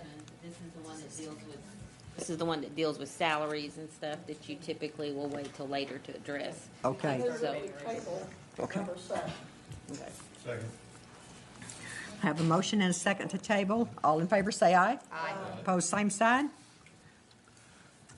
All right. Now, I'm not going to even attempt to tell you what number it actually is, but it's 12 in your packet on page 29. Grant funds are tracked separately and in accordance with grant regulations. If any money is advanced by the general fund, the comptroller recoups the funds advanced when the grant funds become available and does not require quorum court action. Reimbursements to the general fund shall not be recognized until all other anticipated revenues are 100% satisfied. Reimbursement revenues are not subject to automatic appropriation to a particular budget. Yes, you're recognized. I would like Ms. Bybee and, well, everybody's advice, Ms. Bollinger, Mr. Zagas, on what we need of this, because I think this is another situation where it's passive voice, and I don't know who we're directing to do what. And so to the extent item 12 contains things that the quorum court should be doing, that's what I would like to know. I think that I'm fine with you striking that completely as far as I'm concerned. I was trying to question Cheryl during the break about this, because I'm unclear what it means. What a perfect end to our meeting. Perfect answer. Okay, well, I think it's the passive voice thing that's throwing me. It's talking about how things should be done, and I don't know who we need to direct. Okay, okay, J.P. Harbison. Okay, I think this is directed toward, like, when we have large grants like the water project that we had, and the money comes in partially, and we might use some county money to do a project because we know that federal money's coming in to replace that, and I think that's what that takes care of, but I'm not sure. Yes. I think in the situation J.P. Harbison's referring to, it would have to require quorum court action, so I don't know how we could address that. If Ms. Bybee doesn't understand it and she's the grant administrator. Well, I do. I don't understand it, so a large portion of it. What it means is that we can expend money. For example, John Luther does this all the time. He expends money to buy equipment, then we do a reimbursement to the state. The state sends that money, and but we've already anticipated it and appropriated prior to that. That's how he spends that money. So can we delete 8? In your opinion? Yeah. Okay. Comptroller and grants administrator say yes. So moved. Second. I have a motion and a second to remove. Any discussion? Carly, would you call the roll? Daniel Balls, Yes. Harvey Bowman, Yes. Rick Cochran, Yes. Robert Dennis, Yes. Lisa Ecke, Ann Harbison, Sharon Lloyd, Yes. Tom Lundstrom, Yes. Eva Madison, Yes. Sue Madison, Joel Maxwell, Gary McHenry, Joe Patterson, Butch Pond, Yes. Bill Ussery, Yes. Very good. Paragraph number 13, approval must be provided by to the comptroller's office by the county judge for line item transfers within the county judge emergency budget. If approved by the county judge, line item transfers involving supplies, other services and charges, and capital outlay categories will be processed by the comptroller's office. These monies are not to be granted to individual citizens, but are to be used to pay for expenses incurred by the county in assisting the citizens at large within the county when the county judge has declared an emergency pursuant to ACA section, Arkansas Code Annotated, section 12-75-101 and following.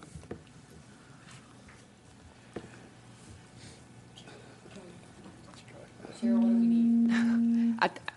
My guess on it is we need the last sentence about how we're talking about how the monies can be used, but beyond that, it seems we're talking about what you're talking to the county judge about, and I don't know that we should have to get involved in that. Can you tell me your input? Judge, can Ms. Bollinger speak? Yes, please. I think all that was put in the language was put in that particular way to make sure that whenever the judge's emergency budget was put in place, the $75,000, that she could not spend that without all of these stipulations, and so I think that was the purpose of it. With the current controls we have for line item transfers, doesn't she have the authority to do what she wants with it anyway? Mr. Sega? I was delaying my answer. No, it's all right. It's quite okay. The question I have about that is that the entire purpose of emergency funds is they have to be spent right now, right? That they're not, that she's not going to be coming back to y'all once Right. she's issued the emergency proclamation.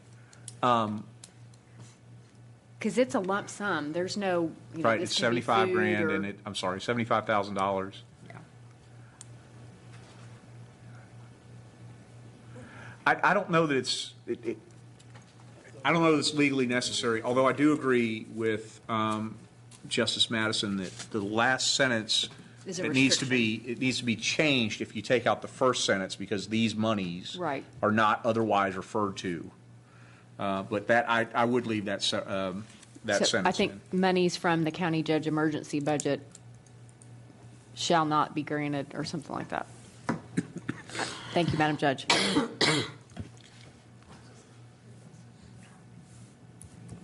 Judge, you've got Justice Okay, Harbison who wanted okay, to speak, and okay. I don't, did you get a second? I was sitting there thinking. Ordinance, I thought we did this by ordinance back when you made the motion that we put this 75,000 because of the Cincinnati tornado. That was passed by ordinance. Yes, you're recognized. Yes, thank you, Judge. It was, when I first came on the court, it was immediately we had the disaster in Cincinnati, and we had several departments' funds depleted very, very heavily, and we brought it into that next year's budget as a new department for the judge to expend in the event of emergency. And I do believe that item 13, which is now 8, or 9, 8, was put in there to kind of say how it's going, because really you only have the one line item in there, and it has to go over to the roads, to the sheriff, wherever you need to put it to pay for, the extra effort that's involved in an emergency. So something needs to be in here for that to stipulate that's what it's for, I think. Right here, But I think that where we've changed it, where we have it at this point now, the county judge emergency budget monies are not to be granted to individual citizens, but are to be used to pay for expenses incurred by the county in assisting the citizens at large when the county judge has declared an emergency pursuant to particular law and following. I think that's a good, and I'll second the motion. Wait, I'm sorry, Justice Cochran, did? I did not make a motion. Oh, you did not make a motion? Okay, did you? Well, I'll make it, or I'll second it. Well, between us, we've got it. Okay. Got a motion and a second. Any discussion? I didn't clearly hear the motion. It's to adopt the green language. To adopt the green. The language now would read, the county judges, is that judge or judges, Karen? It's just county judge. Okay. County judge emergency budget monies are not to be granted to individual citizens, but are to be used to pay for expenses incurred by the county in assisting the citizens at large when the county judge has declared an emergency pursuant to Arkansas Code annotated section 12-75-101 and following. Cheryl? One thing, the way the budget controls are currently, if for some reason she needed a capital item, which we currently have set at 5,000, she would not be able to spend it for that because you can't move money into capital. And that's what, so when you took out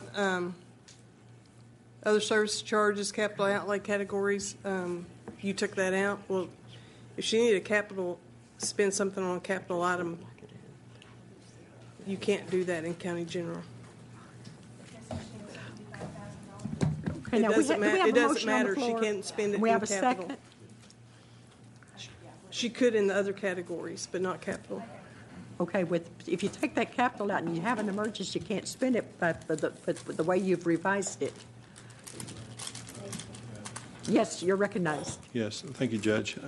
Yes, the intent of what I asked for and the court approved initially was for you to have ample funds to do what you needed to do to take care of an emergency. If you needed to buy a vehicle or a trailer or something like that, I do not want our budget controls to keep you from doing what you need to do or any successive judge. It's the best, $325,000 we've not spent. We've been very fortunate not to have this situation again. But if we amend this, Attorney Zega, the question is, do we amend this on this item, or do we go back to number 2? I was going to suggest, we're talking about line item transfers. Justice Cochran, that you go back to item 2 and say excluding after not exceed $5,000 per year in the general fund, with the exception of those funds budgeted in the county judge's emergency fund. And I think that takes care of it. Very good. Thank you. So let me ask a question here. Do away with 13 and then go back and make the change in 2? No, you're still keeping that last sentence. Okay. But in order, because the motion is to adopt the green language that's in 13 the court needs to act on that first, and then go back to item 2. But I think we tabled item. Well, we have table 2. That's true. We've tabled it. But I would. Okay, there I we would go. further amend my motion to include a change to item 2 to bring them both together. Okay, and then we're going to pick this up as the green language. Right, the to green pass language in now. here that's Attorney Zega had previously read for item 8, which is 13, or back and forth. And Karen, if you'd scroll to number 2 and show what you've put in there, or we've added, you're going to highlight that for the group. With the exception. Right. Would we not be better off? Would we not be better off to go ahead and clean 13 up and then go back to 2 and make a change there? Not tonight. Not tonight, okay. I don't want to forget it, actually, because they really go together. Yeah, I understand 2 has been tabled. Okay, then do we have any other discussion on number 13? So we all know what we're voting on now. Carly, would you call the roll, please? Daniel Balls? Yes. Harvey Bowman? Yes. Rick Cochran? Yes. Robert Dennis? Yes. Lisa Ecke? Ann Harbison? Sharon Lloyd? Yes. Tom Lundstrom? Yes. Eva Madison? Yes. Sue Madison? Joel Maxwell? Gary McHenry? Joe Patterson? Butch Pond? Yes. Bill Ussery? Yes. Okay, so do we need to do anything on the ones on the floor? Here. Oh, God. I was going to make a motion to adjourn. Always in order. Yes, J.P. Madison. If you read through these, I think if somebody wants to make an appropriation request, they know how to do it. We don't need to spell that out here. And we don't have a finance chair. So I don't think that next paragraph that starts with requests is necessary. And neither do I think the next one is. I mean, I'll make a motion to strike both of them. Strike both of them? Yes. All in favor, say aye. Opposed, same sign. Okay, we've gotten through the, okay. All in favor, I said all in favor, say aye. Bless you. Okay, the next thing, I would like to remind everyone, the next meeting is scheduled for next Tuesday, September the 29th, and we will be reviewing capital and personnel changes. We will also be discussing which budget the Quorum Court would like to review at future meetings. So this is the 29th now. Yes, that's at 5:30. Any citizens' comments? They've all gone home. Do I have a motion to adjourn? Yes, I make a motion that we adjourn. Okay, all in favor, say aye. Hey. Aye. Okay. I want to keep